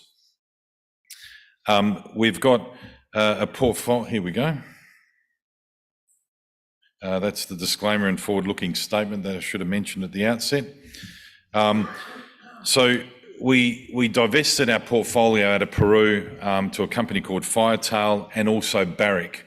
And again, as I said, when you look at the presentation from Argonaut, when you have someone like Barrick who acknowledges the project you have and does an earn-in, that shows some credibility to the company and the exploration team. We've got 5 key projects in the Athabasca Basin, and a number of them are drill ready. Again, they're in such a great jurisdiction. Having worked in a lot of parts of the world, and when you start comparing the pluses and minuses of various jurisdictions, it's fair to say there's a good reason why Saskatchewan and Canada rank very highly in the Fraser Institute of jurisdictions in the world to do mining and mining investment. You have a fantastic place where you can get drill permits very quickly. Once you apply for an exploration tenement, you get it very quickly. So things happen really quickly in Canada. What's the negatives? Well, it's remote, higher cost to do business, but the prize is high. And I think the presentation from Peter really summed it up very well, that when you're looking to invest in a company, you want to see what the potential upside is. And in the Athabasca Basin, it's huge upside. The prize is enormous, but they're challenging prizes when they're such high grade. So I'll take you through the 5 projects we have there, from Hidden Bay through to Beatty Creek. In terms of corporate snapshot, market cap of $13.6 million. We have hopefully a number of shares on issue as the size of the project we're looking for in pounds. And in terms of board of directors, myself, Gary Billingsley is actually a very experienced geologist who actually lives in Saskatchewan. So it's fantastic to have someone that's worked on the ground in the area that we currently have our assets. And as mentioned at the outset, Robin Wilson was instrumental in discovering the Browns Range heavy rare earth deposit in Western Australia. So what are the ingredients of success? We're focused on high-grade uranium in Canada. Again, you would have seen some presentations in this session that talks about the extremely high grades of uranium deposits within Canada. You've got a number of areas within the Athabasca Basin. It's fair to say that where you can see Surprise Creek in the northwest corner, that's where uranium production first commenced in Saskatchewan. Then you started to see Clough Lake come on, which was down the southeast part of the Athabasca Basin, and you had Clough Lake being mined by Areva. The average grade of that deposit was 0.92% or 9,200 ppm. And then we started to see the great discoveries on the eastern flank, where a lot of people have moved across to, where we've seen MacArthur River Lake, where you've got plus 10% deposits. So you've seen a shift from the northwest down the south and now across. We've got projects that cover all of those areas for particular reasons and for targets that I'll explain. The experienced team, I'll add that we're well supported by a group called Terra Resources, who's owned by Barry Bourne. They have about 13 geophysicists. And the great thing is that the person we use most is a guy by the name of Rob Black, who actually migrated to Australia from Canada when Cameco came to Australia. And so it's fantastic to have a geophysicist that spent his life on interpreting and working for Cameco in the basin, and he has done a lot of the interpretation of our geophysics. And then we've also got a significant free carried upside in Peru. I don't think I've got to go through uranium. Everyone's heard the stories. This is a nice little different way to present it. Not every EV is the same. An electric vehicle driven in a country dominated by nuclear power has a better footprint than a Tesla that's being driven in a country that produces a dominance of coal. So it's important to understand what the source of the electricity is that charges your electric vehicle. So why the Athabasca Basin? There's a number of interesting statistics, and you've seen some presentations today that talk about there seems to be a bit of infancy and lack of discovery over the last period of time in the Athabasca Basin. The Athabasca Basin has the highest amount of Ukraine residents outside of Ukraine. It was actually a socialist state that, when you go back through the history, you saw the privatisation of the uranium assets many years ago, and that changed with the formation of Cameco. When you go back in the last 30, 40 years, a lot of Canadians left Saskatchewan from an exploration perspective because they weren't sure about the political environment and whether they were going to be able to own their asset. That's now changed, and changed dramatically to the point where it's now a #1 area of political stability and a great place to do mine exploration. The other point there is there's now the approach of doing a lot of modern exploration like airborne geophysics. To back that up, in Canada you get a 50% bonus on your expenditure using airborne survey if you provide the data to the Saskatchewan government towards your exploration expenditure commitments. So they're really encouraging the use of modern technology. So I'll quickly run through these.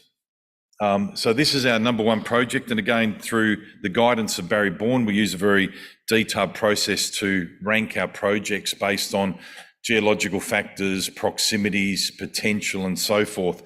So Hidden Bay has come up with our #1 target of projects in the Athabasca Basin. We've got an unconformity that runs through the project. We've got Rabbit Lake, which is located about 20 kilometres to the north.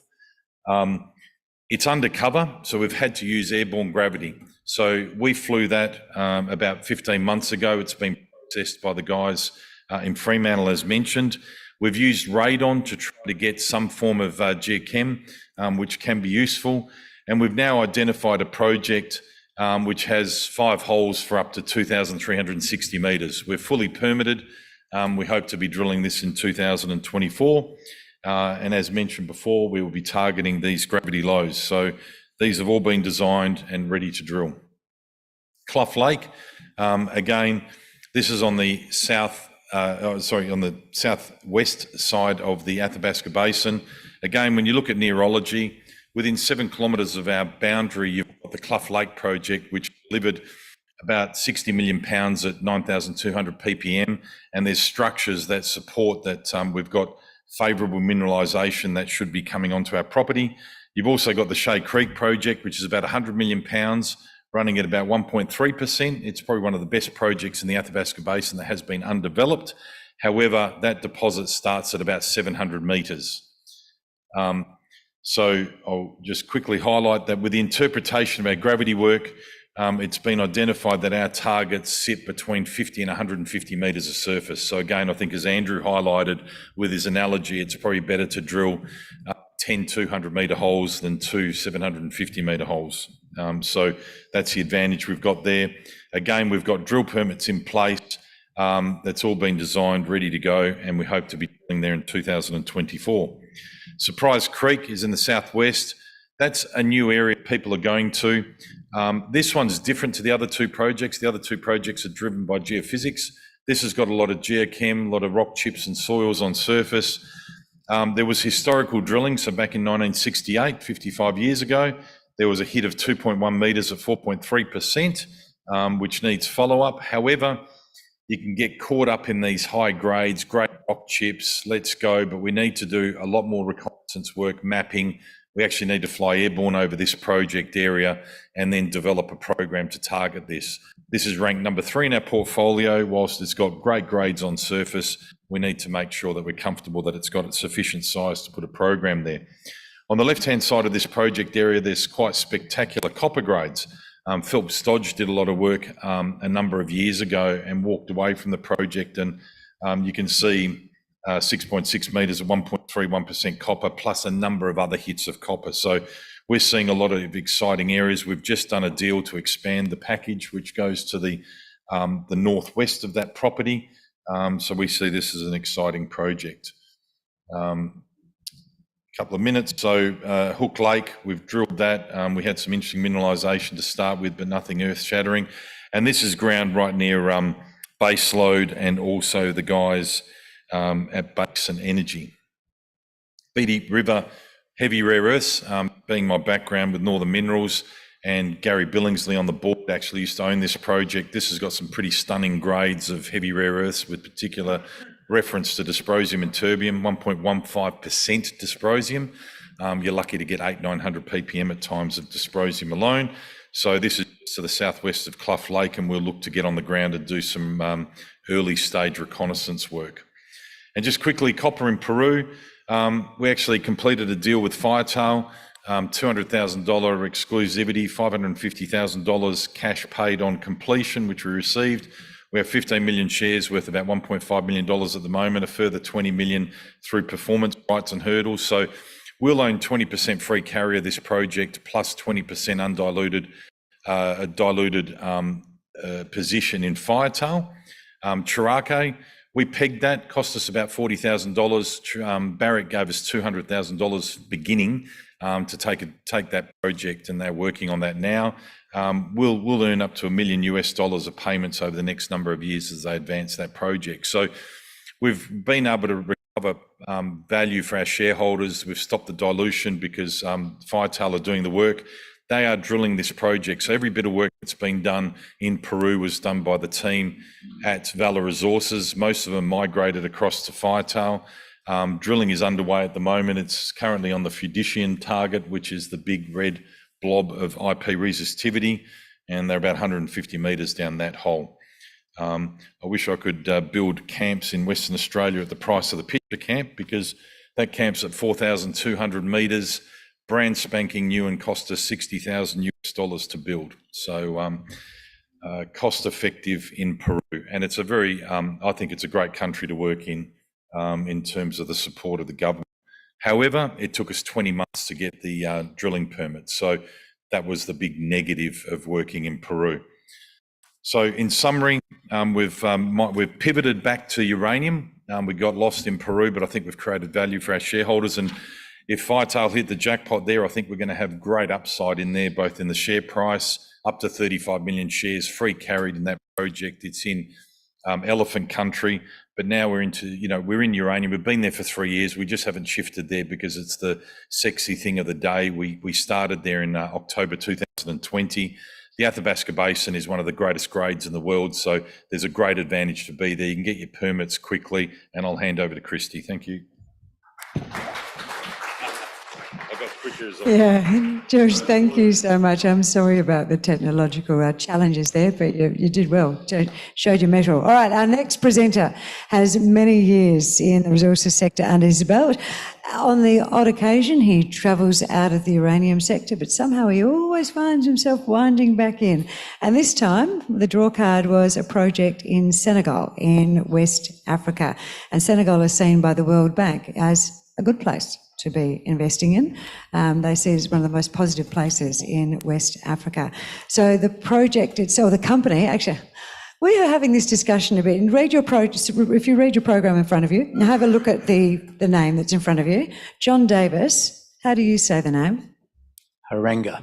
Haranga, okay. And how would you say the name, sir? Look at this one, Haranga or Haranga? Haranga.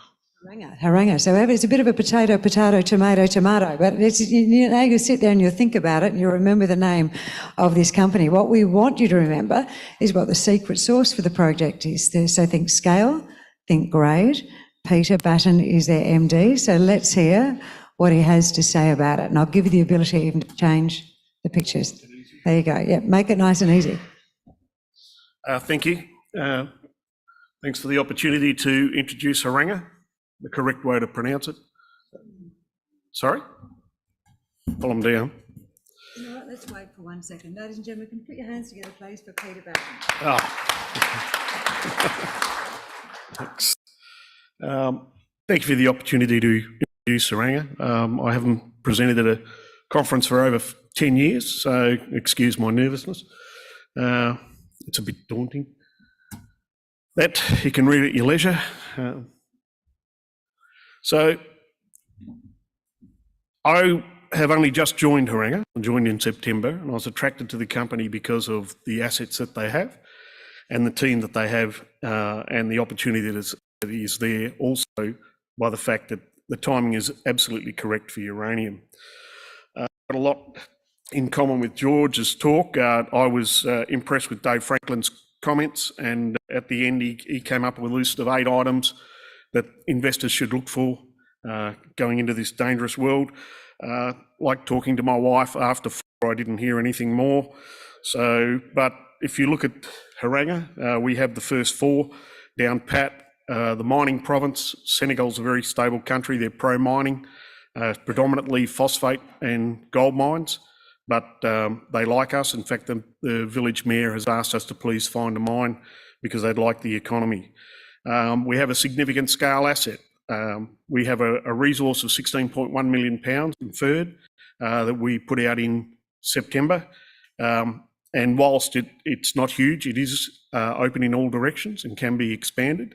And someone earlier today said that they had a 5.1 million pound resource and that was a good start. I just argue that 16.1, maybe that's a better start. It's a mainstream commodity. Uranium is here. All the fundamentals say that it's going to be sustainable. I say that every time I think there's a bull market in uranium, and hopefully I'm right this time.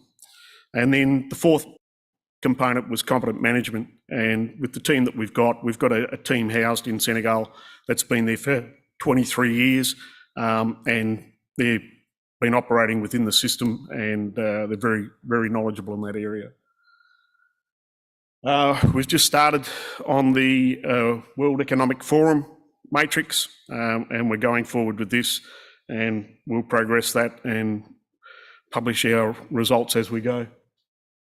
This is a snapshot at the company. We've got a market cap of under $13 million and 75 million shares on issue. The other similarity we have with George Bauk is that Jason Peterson's also a major investor in this company, but he's 8% in our company, so maybe he likes it better than George's. The people, the team, Mike Davies, been in the industry a long time. Myself, I've got 40 years as a geologist and a mining geologist, and I've been in uranium since 2006. John Davis is a very experienced geologist. Hendrik Schloeman is another geologist in Johannesburg, who's also worked in Senegal, and Jean Cassin's the key guy there, the Chief Operating Officer, who's in Senegal and has been for 23 years. I won't go through this. Everybody's been through it. People have done it better. There are certainly better slides there.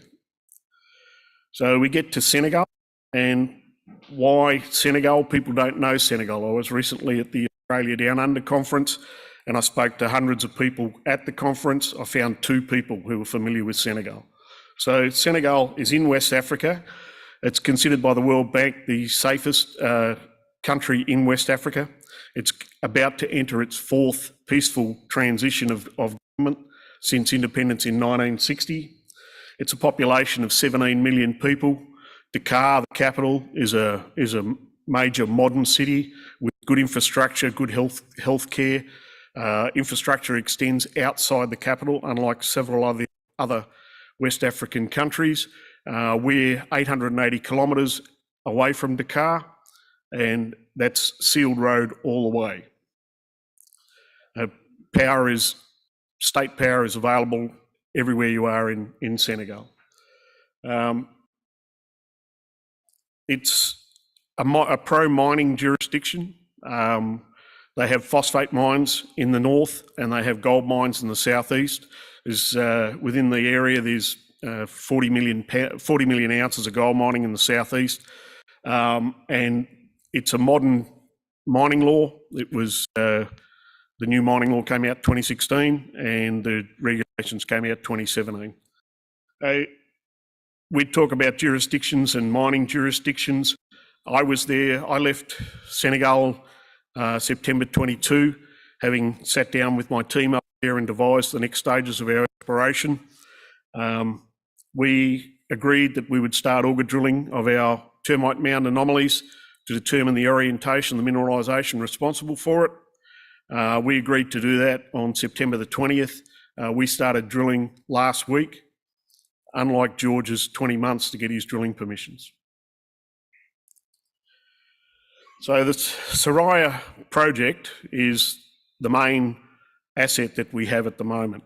Now, Soraya was explored in the 60s by Kojima from 2006 to 2011 by Areva, virtually the same company. We inherited that information from them, and that has allowed us to get to a mineral resource. We inherited about 80,000 metres of drilling 68,000 metres of that is at Soraya. So we put that together, the team before I joined them, put that together into a three-dimensional model and came up with the resource, which is 16 million pounds with a grade of 587 ppm. This is the mineralisation's in epicyanite, which is hard rock. Hard rock's a little bit more expensive than ISR, ISL, or the carnotite mining that's been discussed today.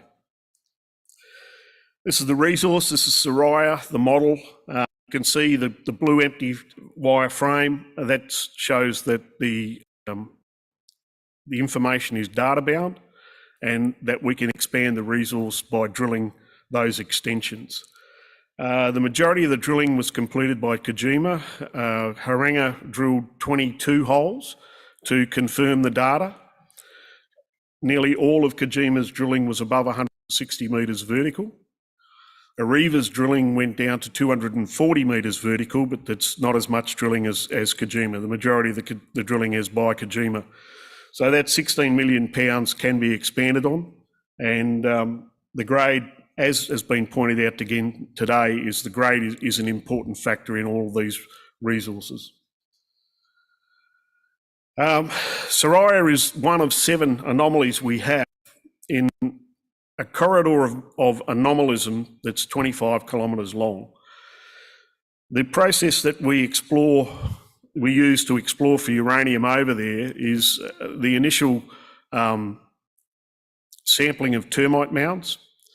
Now, in our area of Senegal, we have a laterite cap that can extend for a number of metres, and it masks all radiometric signatures.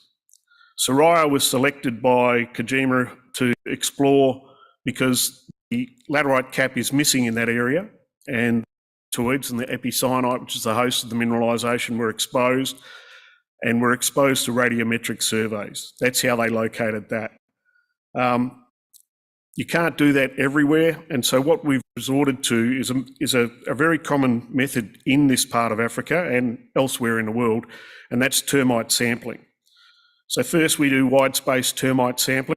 We sample the termite mound, sieve it down to a relative space that gives us saprolite material, and then we process that. So we do it on a wide space. Where we find the mineralisation, we close the space in. That's what Soraya northeast and Sinella down the bottom, that's the dense red. They're the closed in spaces. They're the most advanced of the 6 other anomalies that we have outside of Soraya.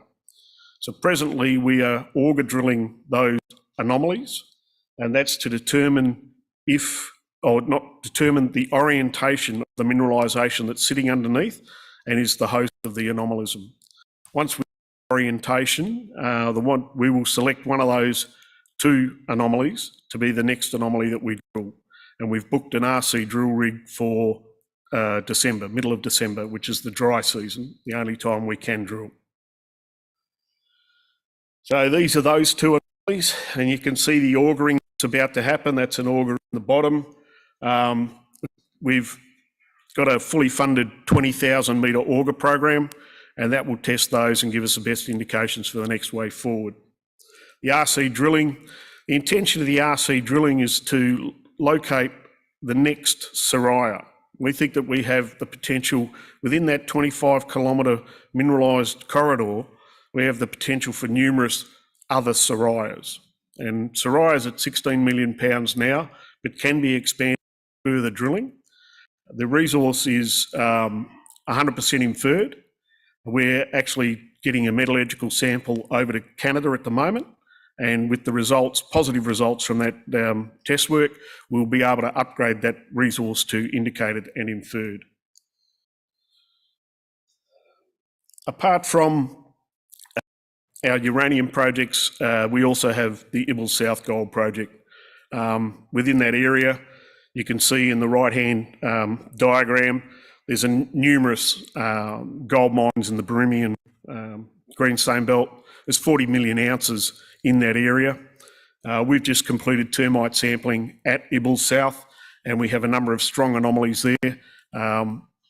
We haven't planned for the next stage of exploration there, but that will occur sometime shortly after we start the RC drilling at Soraya, at Ibble South or Sanella.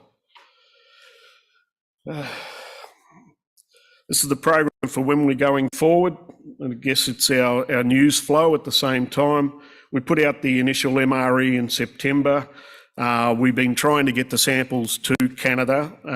It's been a little bit delayed, but that metallurgical work will start hopefully in December with the results in December or in January. We'll then go to the RC drilling. We have recommenced termite sampling at Mandan-Coley and the other 3 anomalies. So we'll be producing the results of the termite mounds and hopefully be coming up with other anomalies and intense anomalies and targets for RC drilling as we go forward. The RC drilling, we budgeted for 3,000 to 6,000 metres, reasonably significant. And then as we go forward, we expect that some of the results will allow us to start on the next work as we go for an MRE upgrade. And then we've got extension drilling and hopefully with success some drill targets, definition and resource drilling from that. So that's basically the program for Soraya. Soraya has been, and Haranga has been quiet, but we do have a significant uranium deposit, and we have the potential for multiples of that, and it's that potential which is attractive with the company. So Senegal, we're a safe mining province. We do have a starter resource that can expand on its own, but it's also one of a multiple or potential multiples. We intend to start RC drilling in December. We're auger drilling now, and we're feeding. We hope to be feeding all of these resources and expanded resources, significant level of resources into the uranium market as it sits. And that's it.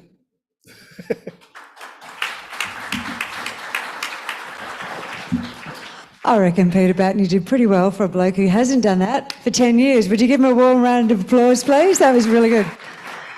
We were joking before about clipboards and bits of chalk, but I reckon you did absolutely brilliantly. Now, if you were around back in 2017 and you listened to our next presenter when the uranium price was around $18 US a pound, and he said the spot price would have to pass $80 US a pound for them to bring on any new production. I wonder if you would have admired him or you would have laughed at him, like a number of people did back in the day.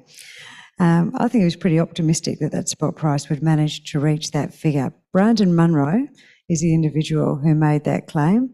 He's a CEO of Bannerman Energy. He's been with Bannerman for the long run.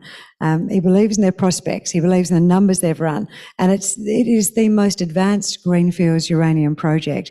And as we all know, sometimes you need to be prepared to play that long game with your investments, don't you? So as we have a look at him today, and I look at him, he's got a big smile on his face, and I'm saying to myself, in that presentation there, have you put a slide that covers off on the fact that the spot price has broken through the magical figure?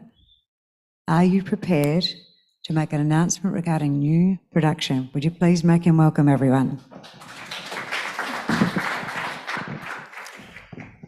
Thanks, Chrissy, and you're absolutely right. It's a good time to be alive if you're a uranium CEO today. It's an even better time to be alive if you're a uranium investor.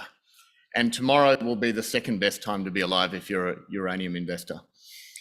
So let's talk about Bannerman Energy. So I'd like to give you the speed reading test. It's not too late in the afternoon to get your way through those important messages. They're on our website. You can find them there. Bannerman Energy. We are the leading next generation uranium player, absolutely poised to deliver into the spectacular uranium market that we're seeing unfolding before our eyes at the moment. So our Ratango project in Namibia, it's one of the world's largest undeveloped projects. It's also the most advanced greenfields project that's ready for development at the moment. We're perfectly positioned in Namibia. I'll enjoy talking to you about that in a moment. We've strongly de-risked it over 18 years of technical work to be in this position we're in, and that ideally positions us for enjoying now the fruits of a long period of patience. So as I say, it's one of the world's largest and most advanced uranium development projects. Now, what basis do I have for saying that? Well, first of all, we've got a resource of 220 million pounds. Only 60 million pounds of that is in our initial 15-year mine life, based on the definitive feasibility study that we released last December. So that tells you that there's a lot of scope for growth, and that growth could come from either a mine expansion, by production expansion, an extension of the mine life, or most likely both of those things. In addition to that 225 million pounds, we have substantial satellite deposits that are within trucking distance that will see this initial 15-year mine life, in my view, develop into a multi-decade mine. So the Rossing uranium mine down the road from us started in 1976 on a 16-year mine life, recently celebrated its 45th operating year continuously, and it's got a mine life extension for at least another 10 years. We've got so much material under the known resource at the moment. We know that the deposit extends at depth. We think that Etango will be something like that. Namibia really is the ideal place to develop a greenfields uranium project. So what makes it special? First of all, it's been exporting uranium for 45 years. The development hurdles associated with bringing a new uranium jurisdiction into the uranium exporting world are very, very substantial. Small junior, you do not want to be coming up against that risk profile. So in Namibia, we've enjoyed all of the regulatory support, all of the public knowledge, all of the things that go with successful, continuous exporting of uranium for more than 4 decades. There's already 3 large-scale mines. One's about to come back into production in the form of Langer Heinrich.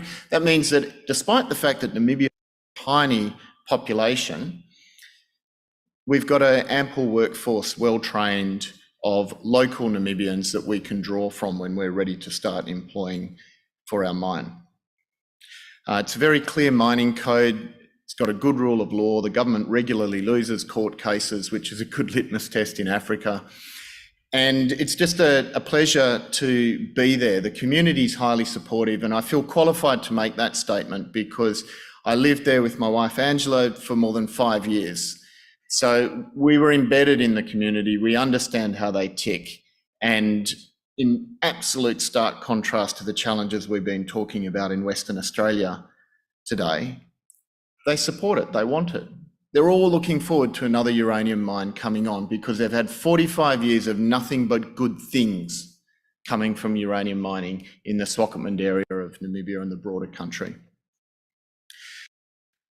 So over the last 18 years, this slide sets out the vast array of detailed, quality, fastidious technical work that we've done to position this project as bulletproof going into the development cycle that we're ready to start shortly. So it includes all of the usual stuff. We've done a definitive feasibility study twice, once for a massive development at £7 million, more recently for a smaller development that gets into production with lower development hurdles. That's £3.5 million. But we've gone further than that. We've also built and operated a pilot plant for more than 5 years and put our heap leach sulfuric acid processing route through exhaustive test work so that we can truly say that heap leaching works incredibly well with this ore body and this project. And that's what makes our project work. I'll just show you this one slide. This is the World Nuclear Association's demand and supply for uranium projections. And what we've done with this slide is we've simplified it for the audience. All of the secondary supply, primary supply existing, the new mines that are coming back, the new mines coming onto production, the mothballed mines coming in, the development prospective planned mines, including Etango, are in that teal colour, dare I say it. They're in the teal colour. You can see that this sector is going to be enjoying good times for a long time from now.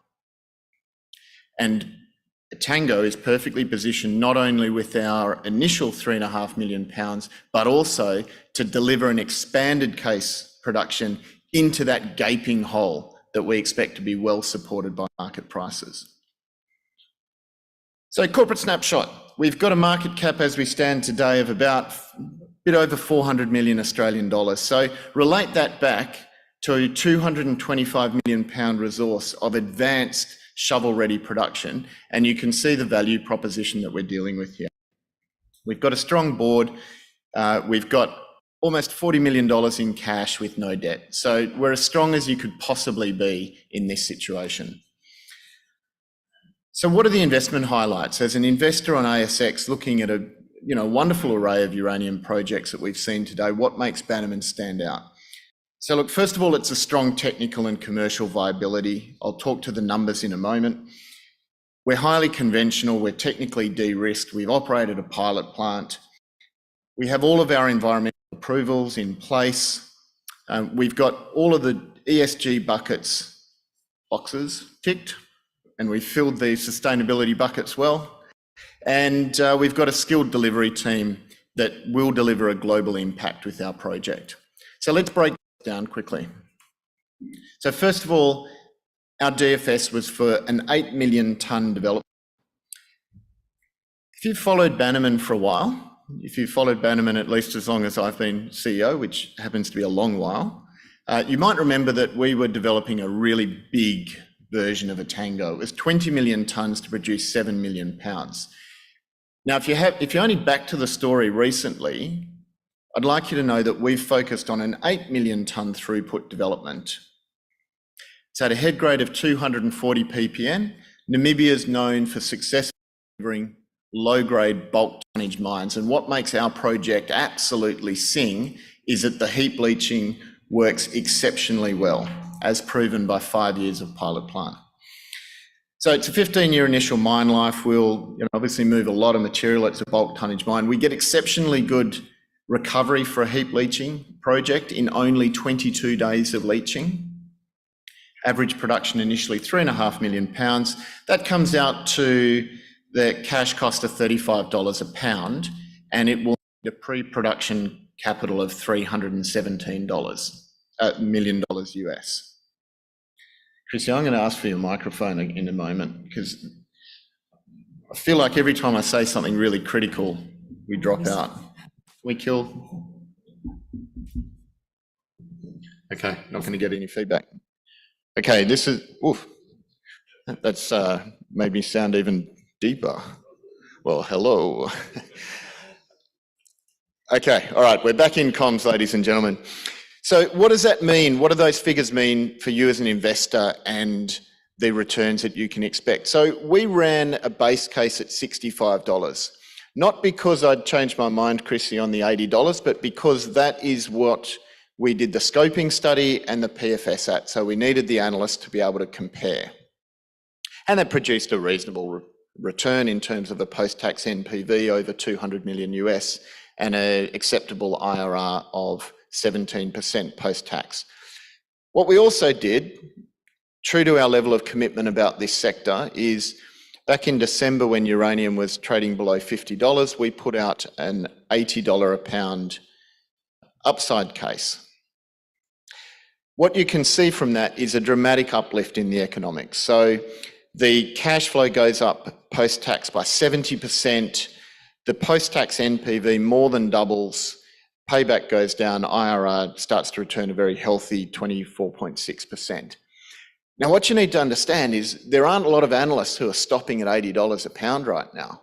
And every single dollar that you add to that goes straight to our bottom line. So that makes us, for a $400 million company, exceptionally well leveraged with all of the development risk up to construction taken out of this project.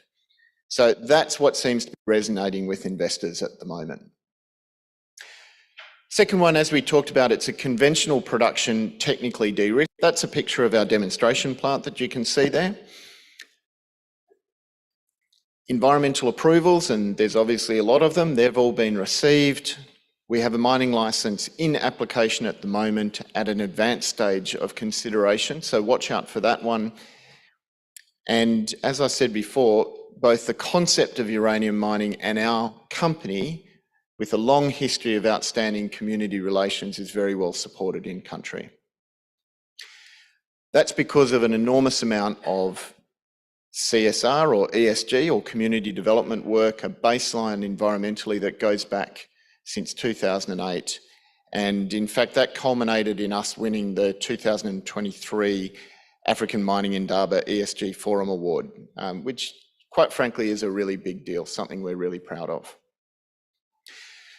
So lots made of talent and skill availability in our sector. The people on that screen there know big projects, they know Namibia, they know uranium, and they know what they're doing in this sector. A couple of highlights. Mike Leach was the managing director of Rossing Uranium Mine when that was the largest uranium mine in the world.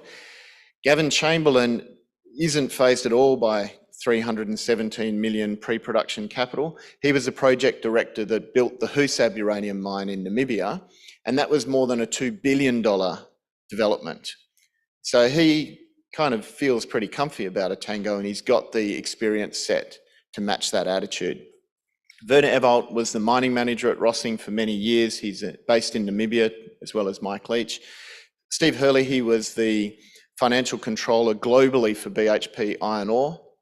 And Olga Skolyakova has been in the nuclear sector. She's done everything from selling enrichment into the US to running the nuclear fuel report for the World Nuclear Association.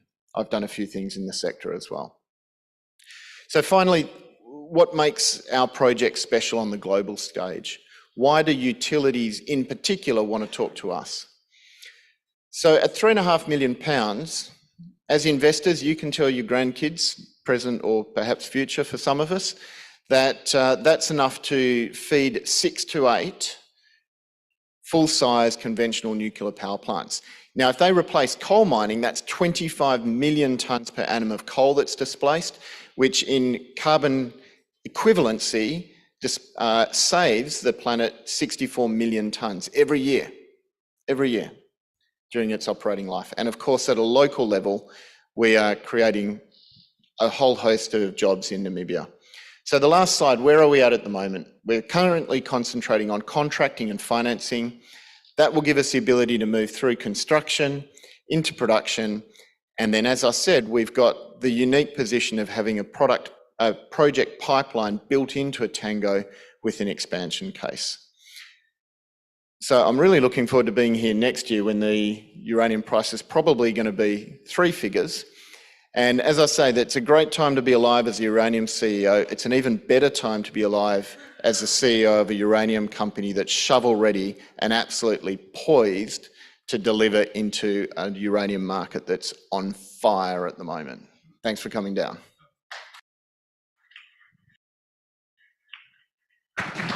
I love it. I love the way the excitement is slightly internalised there as he stands on the stage. Now, remember not to leave the room, Brenda, because you're coming back to moderate the Power Panel session in a little while as well. Ladies and gentlemen, it is time for us to welcome up to the stage Stacey, Golokin, Director of Investor Relations from NexGen Energy. Professionally, she helps investors to navigate uranium's role in the green energy landscape. Personally, she attempts to land on the green in golf for birdie. Today, she's here to tee up a very exciting discussion about NexGen's incredible journey and their vision for a brighter future for us all. Would you please make her welcome? Thanks, everyone. Just a caveat, I do play golf, albeit very badly. So if anyone has any tips to get out of the bunker in less than 6 shots, come see me after the event. So NexGen Energy, we are a Canadian uranium exploration and development company. We're triple listed on the TSX, the NYSE and the ASX. And our flagship asset is the Arrow deposit at our Rook 1 project. Our company was founded in 2010 by our CEO, Lee Courier, who's been in the industry for decades. And in 2011, the team picked up a significant land package in the southwest of the Athabasca Basin, an area known to be super rich in uranium. The team set about exploring, and on the 21st drill hole on Valentine's Day 2014, we discovered Arrow. And what a Valentine's Day gift this was. Arrow has since been regarded as the world's largest, lowest cost, high-grade uranium deposit under development. And it's also located in one of the best sovereign locations for developing a uranium mine, the premier mining-friendly jurisdiction of Saskatchewan, Canada. Now, what makes Arrow unique is its geotechnical setting, which lends itself to some pretty robust, compelling economics, but also some pretty great environmental outcomes. So Arrow has these vertically stacked veins of high-grade uranium that's all hosted within extremely competent crystalline basement rock, so it lends itself to conventional bulk mining methods. Arrow also only has about 1 to 200 metres of glacial till, so ground freezing is only required for shaft sinking. Once the casing is in, underground workings and cavities are developed, we can let the freezing go.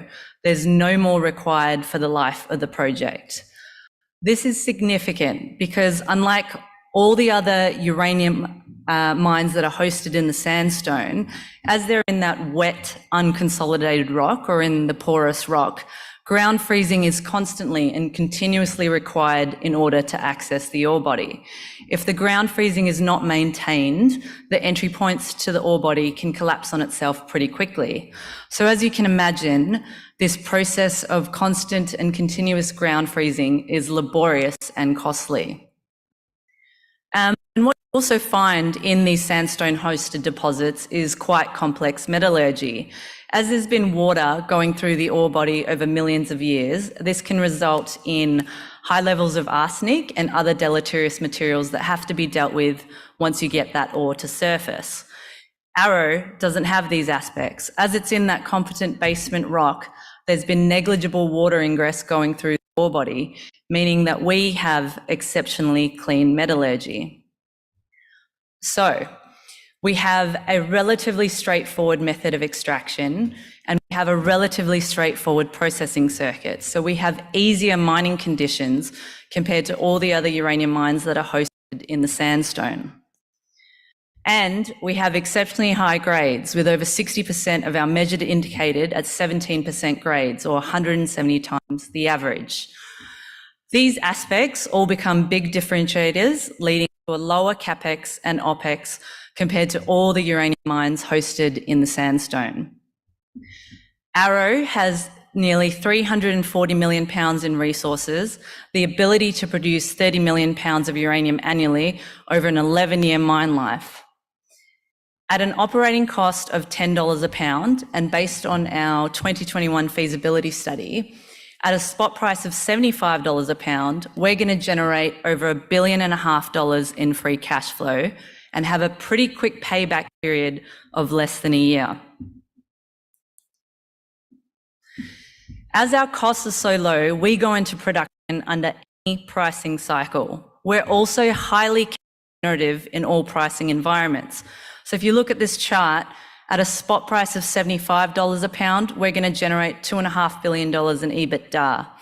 At a spot price of $150 a pound, we're going to generate over $5 billion in EBITDA. Even if the spot price doesn't continue to escalate, we're still going to generate sub $2 billion.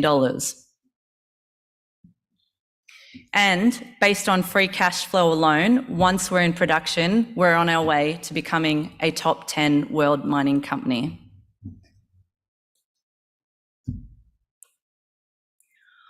Another thing that's worth mentioning is because our costs are so low and because of our technical setting, we have the ability to flex production up and down in line with market conditions.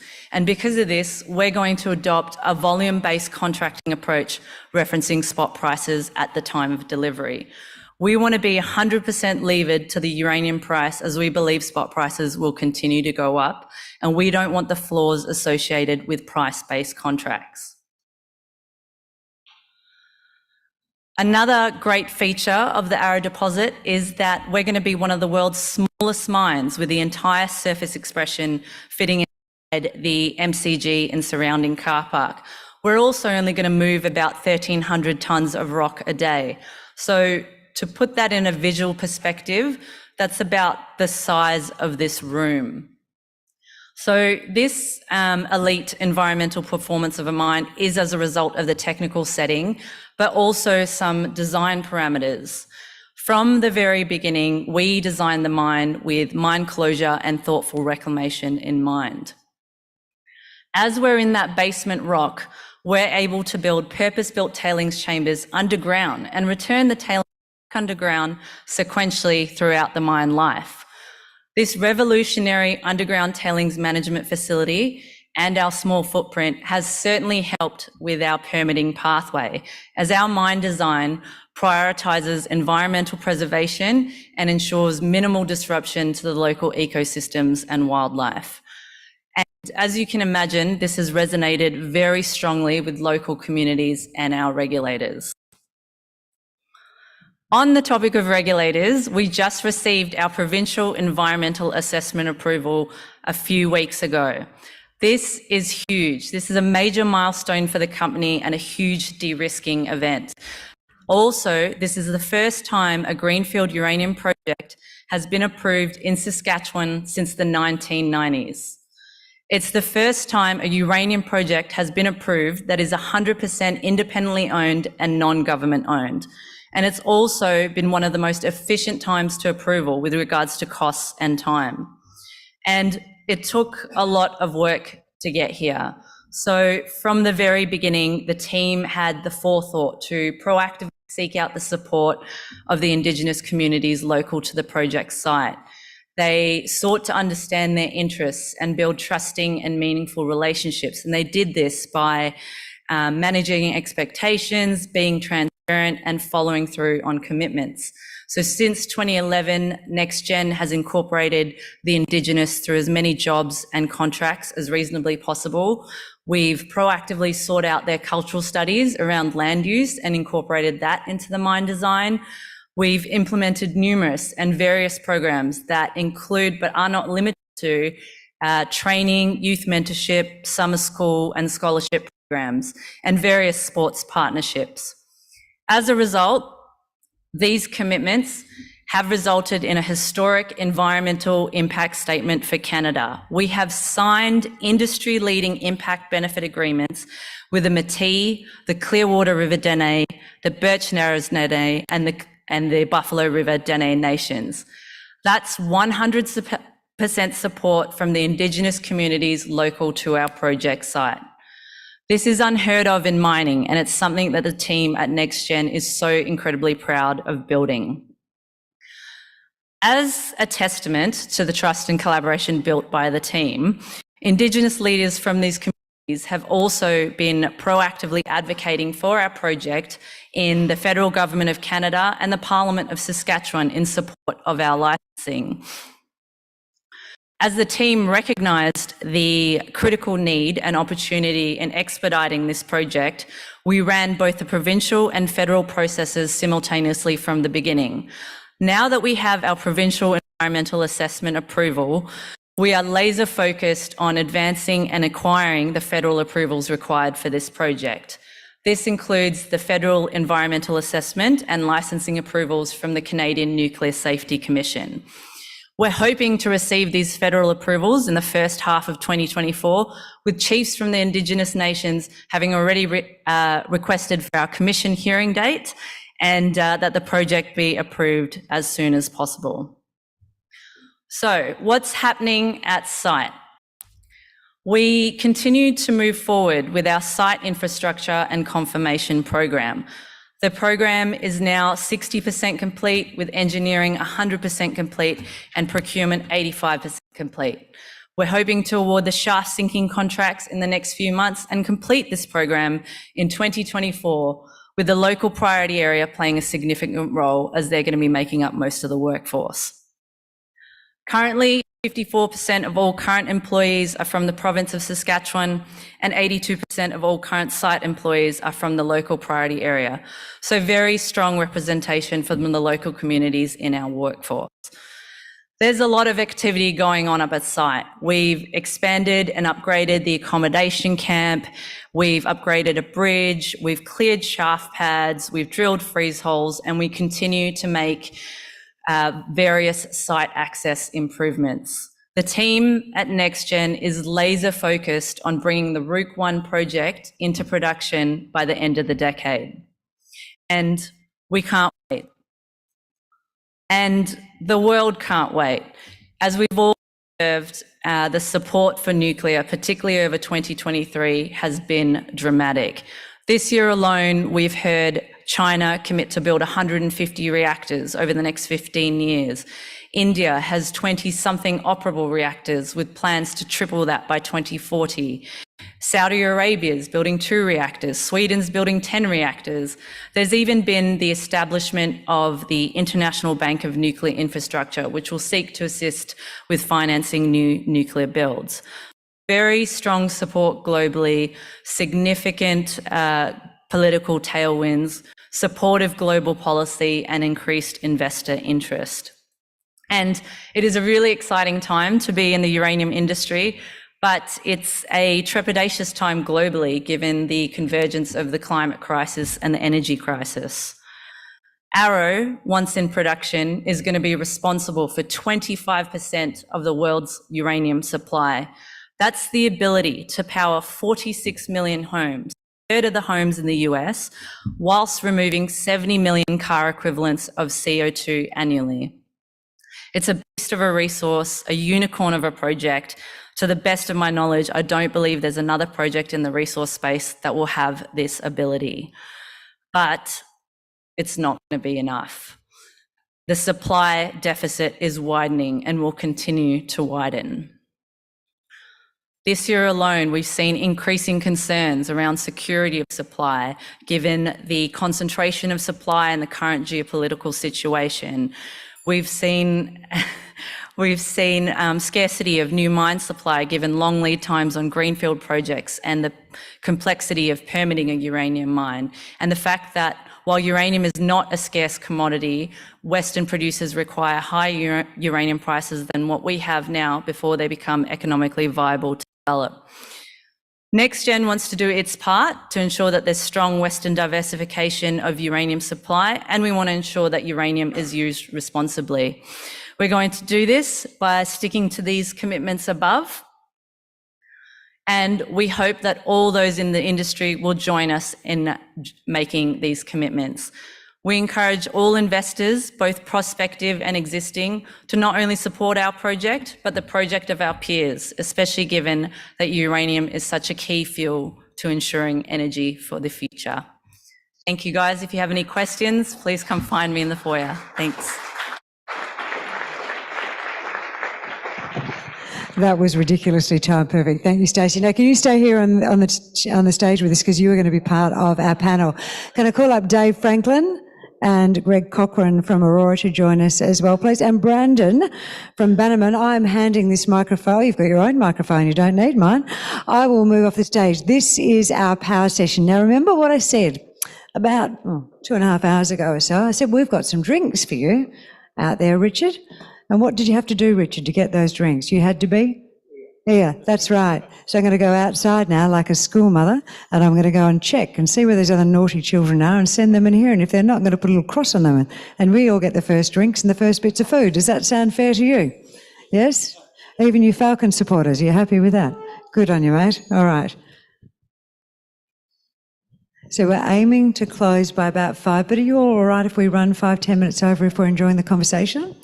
All right, I'm going to stand at the back with my microphone, so if you've got any questions and you feel like you throw that to the panel, you're in charge, so you just get me to run around with the mic, okay?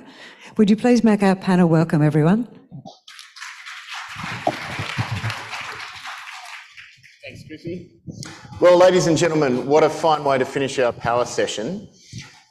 We're going to run this panel a little bit differently to what you might normally see. This is a little bit like sublime industry knowledge meets thrill sports meets improv theatre. I've got them nervous, you know, that's a state that we want them in, excitable. So first of all, let's introduce our panel. So Greg Cochran, he's a man that the last time that we saw each other in Namibia, we ended up having a colonial coffee together. So Namibian aficionados asked Greg about we've got a couple in the background going, oh. Still miss the colonial and coffee. The next question is, did he survive? And It depends how you define survive, but he was breathing the next day. So Greg, in one breath, please tell us about your background. A lapsed mining engineer that's passionate about uranium and what the impact of uranium can have on global emissions and really secure energy supply. And I can play a role in that with my background in dealing with some of the largest transactions in uranium history. That's your breath. Thank you very much. Most of you are in the room and you heard Greg talk a little bit about his extensive background in the resources sector and the uranium industry, of course. We'll touch on that in a little while. We've just heard from Stacey Golokin, who is relatively new to NexGen and the sector. So Stacey, again, you've got one breath, make it count. Tell us a little bit about your background and how you came to being in NexGen. Yeah, so I've spent most of my career at Newcrest Mining, and I basically live and breathe sustainable life. I'm a vegetarian, I drive a Tesla. So when the opportunity for working at NexGen came up, I thought this will fit in with my whole life ethos. So I've now been at NexGen since end of August. Great, well, it's great to have you in the sector. And finally, we started the day, after Jackson introduced the day, of course, with David Franklin, who gave what I thought was an excellent roundup about the uncertainties that we have in the world, but also how as investors we're uniquely positioned to mitigate those through some sensible investment decisions. David, in one breath, can you give us your background prior to Argonaut and how you came to be lucky enough to sit around all day and make such good forecasts and predictions?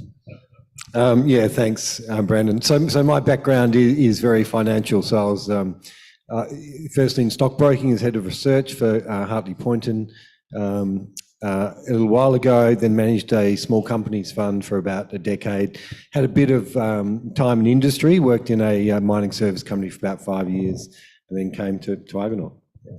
All right, now what we've got here is some fantastic diversity of thinking, and that's what we're going to tap into today. Start preparing your questions. Chrissy will be very disappointed if she can't get her step counter up, moving around the room with her microphones, and we'll come to a couple of opportunities to ask the questions of the audience in just a moment. But first of all, we're going to play some games. I told you it was going to be different. We're going to start with a game called Name Your Price. Now, two of our panellists have got an advantage here because we played this game on the big stage at the Global Uranium Conference in Adelaide last week. And I know that Greg and Stacey were in the audience making copious notes, no doubt. The disadvantage is I remembered what was said because I was on the stage and you're not allowed to copy anyone. All right. So the way we play this, ladies and gentlemen, is this is a question to our panellists theoretically about where could prices go.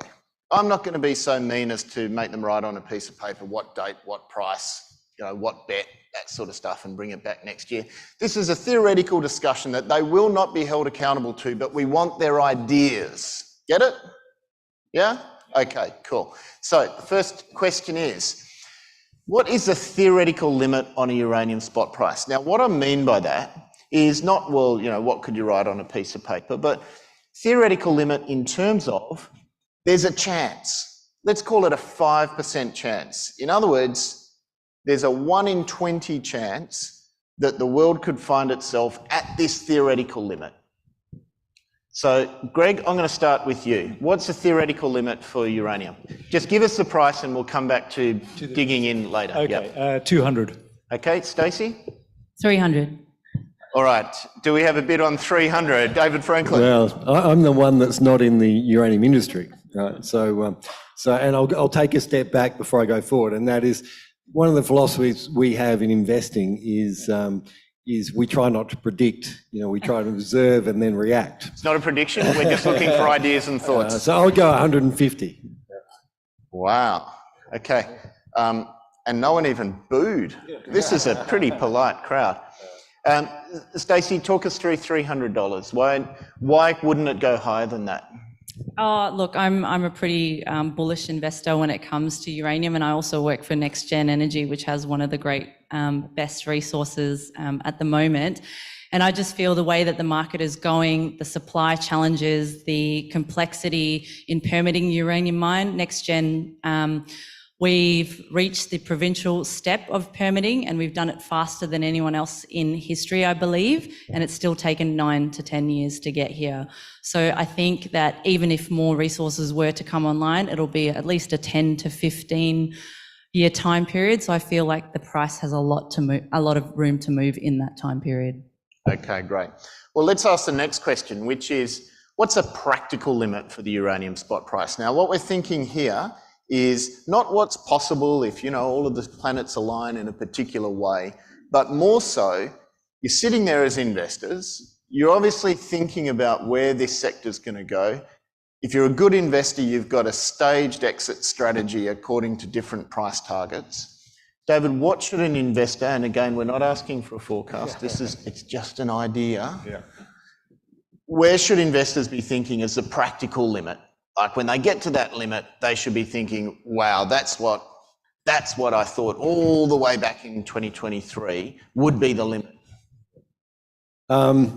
Again, I'm kind of plucking numbers here, right? So, I'd go, it's something like 120. But what I would highlight is you got to look at the situation at that point in time, and in all likelihood, if it's gone to 120, there could be further upside there. It will depend on the penetration into the market, etc. So wait and see, but I think 120 is probably a fair start. Okay, so sage advice.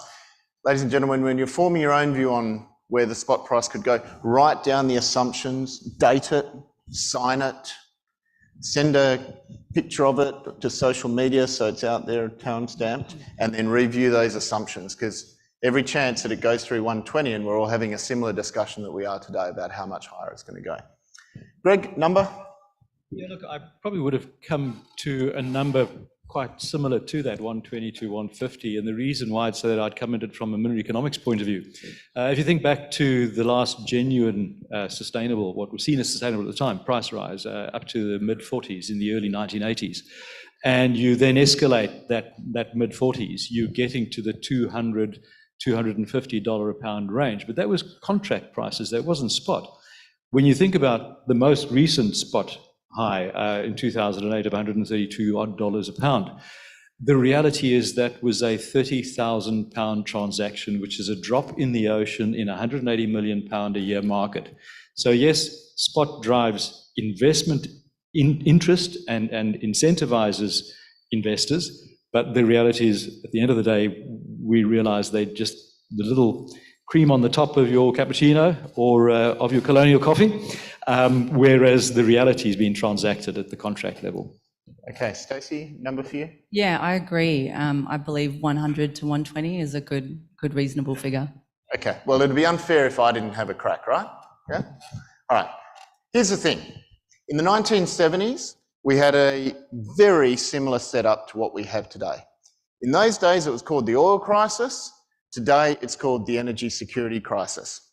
Both involve wars, both involve a fundamental rethinking about how we do energy. In those days, it was to get away from Middle Eastern oil. Today, it's to get away from carbon dioxide. Inflation adjusted, the sector spent 7 to 8 years during the 70s at a price in today's dollars of over $200 a pound. I don't see any reason why the sector can't support that today. I'm not saying it's a forecast, but I'm just saying on fundamentals, think about that. Now, to Greg's point, during the last little boom, which was pretty frothy for those of us, myself included, who played at that stage, nonetheless, even though it was only 30,000 pounds that hit the peak, for 9 months, the term contract price traded at $95 a pound in those days, which translates to above $120 a pound in today's money. So that's a couple of things just to think about as investors when you're evaluating, has the party finished now that we've hit $80? Okay, let's move on. The incentive price during this decade to bring on enough production, which really means greenfields production, to fill the supply gap. Not the 2030s and the 2040s and the 2050s when things could get crazy, but this decade. Let's start with Stacey. Yeah, I think above 85, 90. Okay, 90, thank you. As in contract. Yeah, let's call it contract, yeah. Thank you. I think we're getting to that point now where definitely anything from the 80s to the 100 and just inside 100 as a at the top end with escalators built into it is a very reasonable objective and a target. Ladies and gentlemen, that's a clever panel move. You hear the with escalators. So if he gets it wrong, he said, yeah, but I meant a 19% per annum escalator, right? Okay. I'd go 85, 90, that kind of range. Okay, all right, good. Good way of thinking about it. What's interesting is I had a conversation this morning with a journalist, I won't name him, and he said, yeah, you know, a few years ago, everyone was talking about a $60 incentive price. And I said, Michael, that's bullshit, because it was not a $60 incentive price back in those days. The economics were exactly the same with a bit of inflation that they are today. I'm not saying that he was talking horseradish.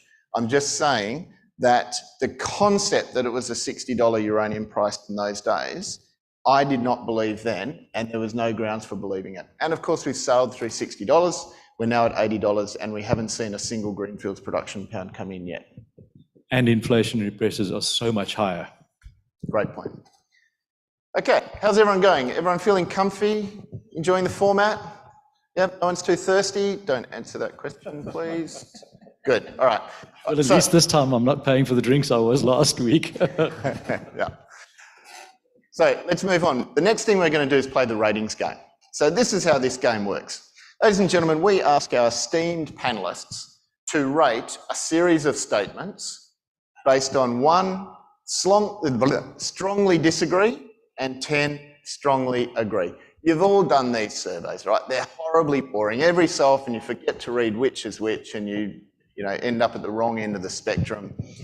Now, what I've found, having 2 daughters who love to play the ratings game with me, is they tend to linger on 7.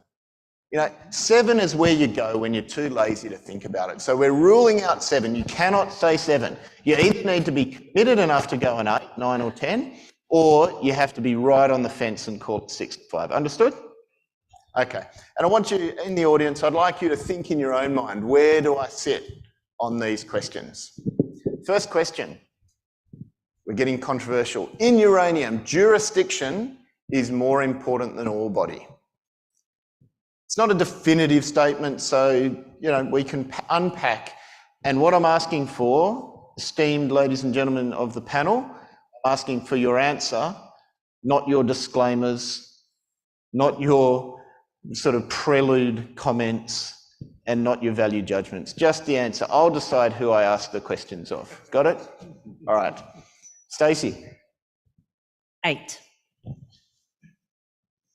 Greg? I'm there as well. It was a tough one, but absolutely 8, yeah. Okay. Well, I was going to say 8 too, so I'm all right. Well, there's nothing to discuss there, but as we know at the moment, if you've got a beautiful ore body in a country that doesn't allow uranium, you don't have an investment. I would also say 8. Let's move on.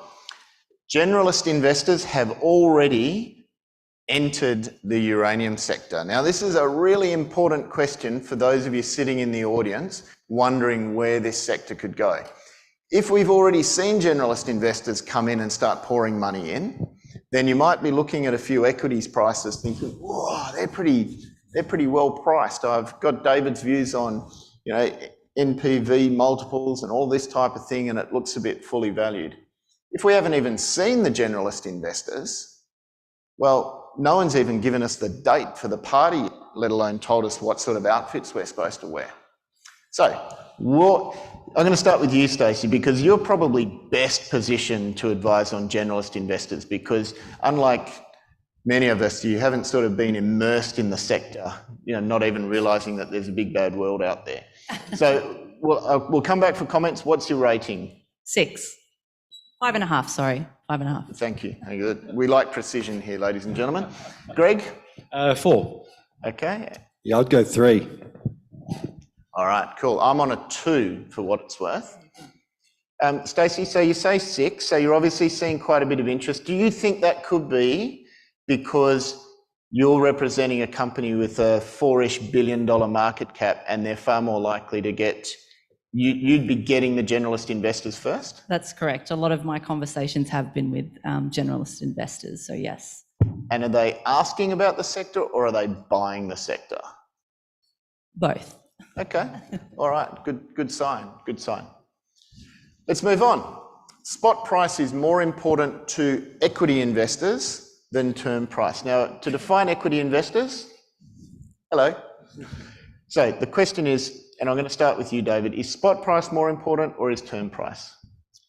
Sorry, the statement is spot price is more important. Where do you sit on the ratings game? Yeah, I would go 8. I think that is right. Greg? Yeah, absolutely, 8, yeah, definitely. Okay, Stacey? 7.5.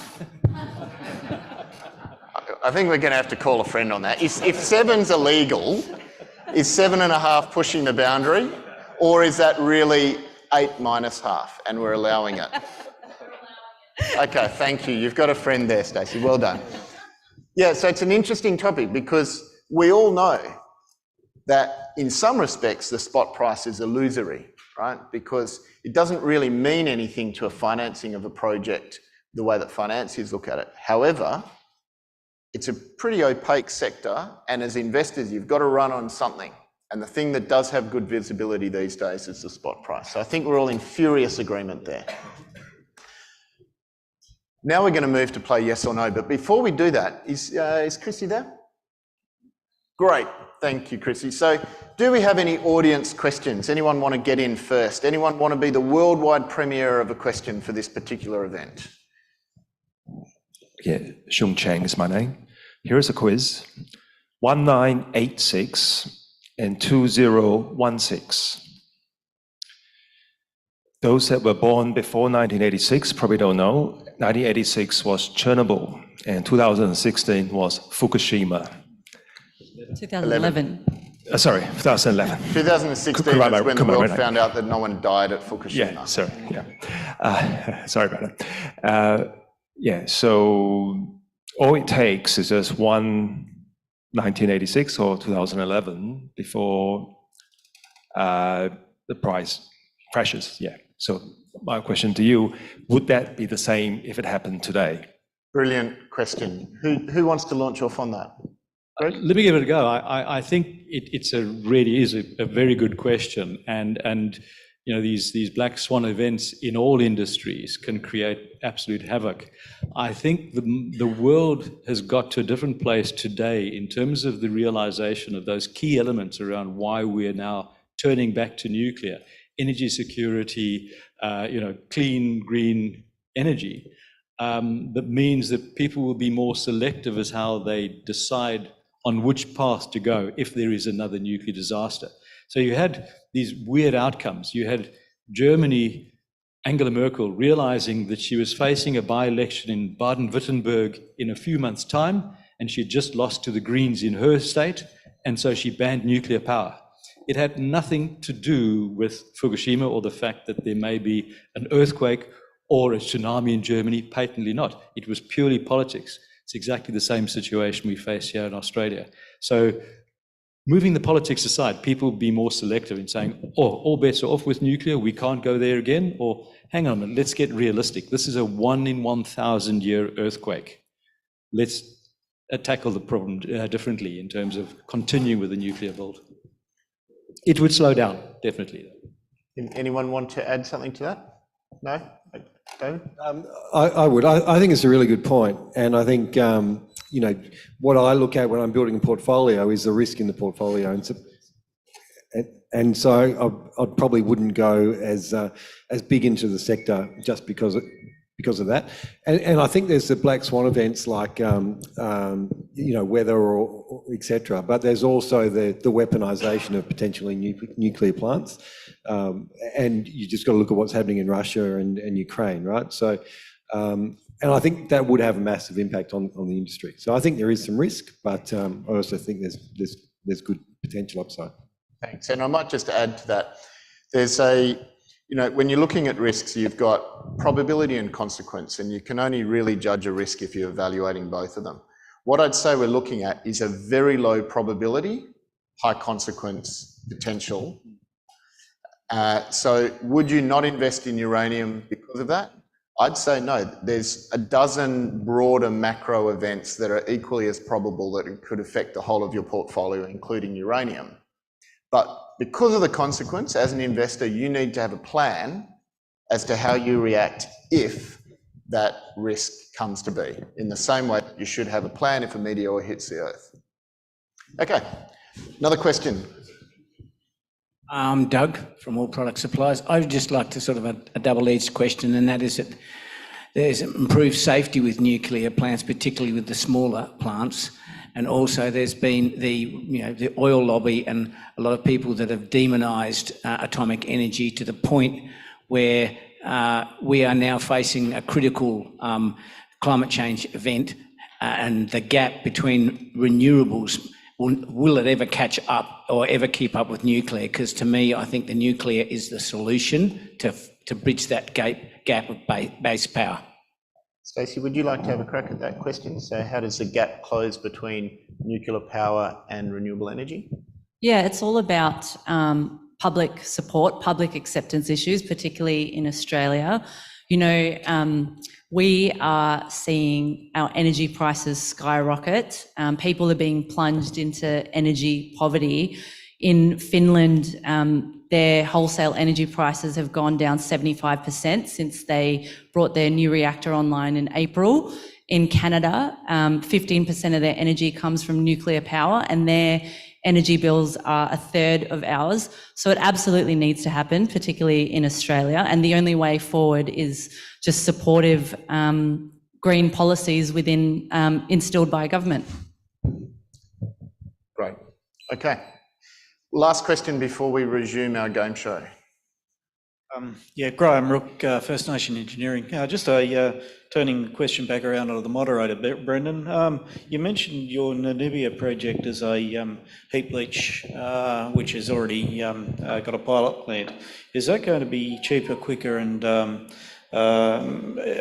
most suitable to a particular jurisdiction? Would that start addressing the gap between the current supply and demand? Yeah, heap leaching is a really interesting one, and I'll really welcome any additional comments from the panel here. Heap leaching is absolutely brilliant when it works. It's a little bit like in situ recovery. It's great when it works. If it doesn't work, it just doesn't work, and you can't use it, and you can't force it on an ore body where it doesn't work. So where we're really lucky at Bannerman Energy is the Atango project is made for heap leaching. And the reason why we invested at a really tough time in the sector in building the demonstration plant is we'd had such good metallurgical results in the lab that, quite frankly, we didn't think financiers and investors would believe us unless we demonstrated it at an industrial scale. And because it either works really well or fails badly, there is a litany of heap leaching projects around the world in various commodities that haven't worked and have dragged companies under with them. So I could answer that at length. Maybe we can talk to each other at the booth or something. Anyone, I thought that was a classic comparison with ISR. Exactly. So when I permitted Honeymoon and I was running 2 joint ventures in Kazakhstan for Uranium One, so all exclusively ISR, in order to make that point and just stress the risks involved, the operational risks involved with the nature of those sort of deposits. And the term I coined was that it is deceptively simple. And I think the same holds true for heap leach, is that, as Brandon said, you get it right, you're home and dry. But gosh, if you get it wrong, trying to figure out what's going on in the heap and resolving that issue is a major challenge. Right, okay, that was an excellent intermission of questions. Sometimes we have to tease it out of people, but we've obviously got a very engaged audience. The next thing we're going to play is yes or no. I think you can all figure this out for yourself. I'm going to ask the panelists to say yes or no to a series of statements, and if anyone says anything weird, I'm going to pin them on it, right? So the first one, Australia will remove the ban on nuclear power and here's the key, by 2028. Now, before anyone starts trying to find wriggle room in this, I mean the end of 2028. 11:59, 31 December 2028. Stacey, yes or no? I'm going to be optimistic and say yes. Thank you. Greg? Yes, look, I'm on public record of saying this in my lifetime to Alan Kohler in a TV interview in 2006. So I'll stick to that and say I should still be on the planet in 2028, all things being considered. So yes. Well, I hope you will. I'm a yes as well. All right, great. What do people think in the audience? If you're a yes, I want you to cheer. If you're a no, you have to boo. Everyone get it? Okay. 1, 2, 3. Yes. Pretty evenly split, but there was a bit more enthusiasm behind the yeses, I think. People haven't really found their booing voice. You'll get another chance in a moment. Next question. SMRs, that stands for small modular reactors, become commercially available by 2030, and we're going at the end of 2030. Commercially available means there's more than one vendor and they are now ready to take orders, not for first of a kind, but someone can write a check saying, we want 4 of these or something like that. So we're going to start with you, David. I think it'd be close, but I'll go no. Okay, Greg? The amount of funding behind the research and the multiple companies involved, I'm going to say yes. Stacey? I think the regulation required for SMRs, I'm going to say no. Okay, and I'm going to say yes. So we've got a split panel here. Now to the audience, 1, 2, 3. Yes. Hang on a sec, who's forgotten the rules already? It's either a cheer or a boo. Let's do it again. 1, 2, 3. Ooh, okay, we found our cheering voice. Okay. Remember, you people vote. Okay, don't forget that. Okay, the last one. The WA Labor government will allow uranium mining. Now, the point is it's the Labor government, as opposed to waiting until the Libs get back into power. So we're going to start with Greg. That's a tough one. I'm not convinced. I hope, rather than say yes or no. But I suppose then I'm sitting on the fence. So let's say yes. I've just got to think about that. He did say yes eventually, didn't he? Was that a yes? Okay, good. Stacey, really appreciating that this is a one-word answer. No. David? No. Audience, remember, it's a cheer or a boo. 1, 2, 3. I think it was mainly a boo, and what a fine topic to boo about.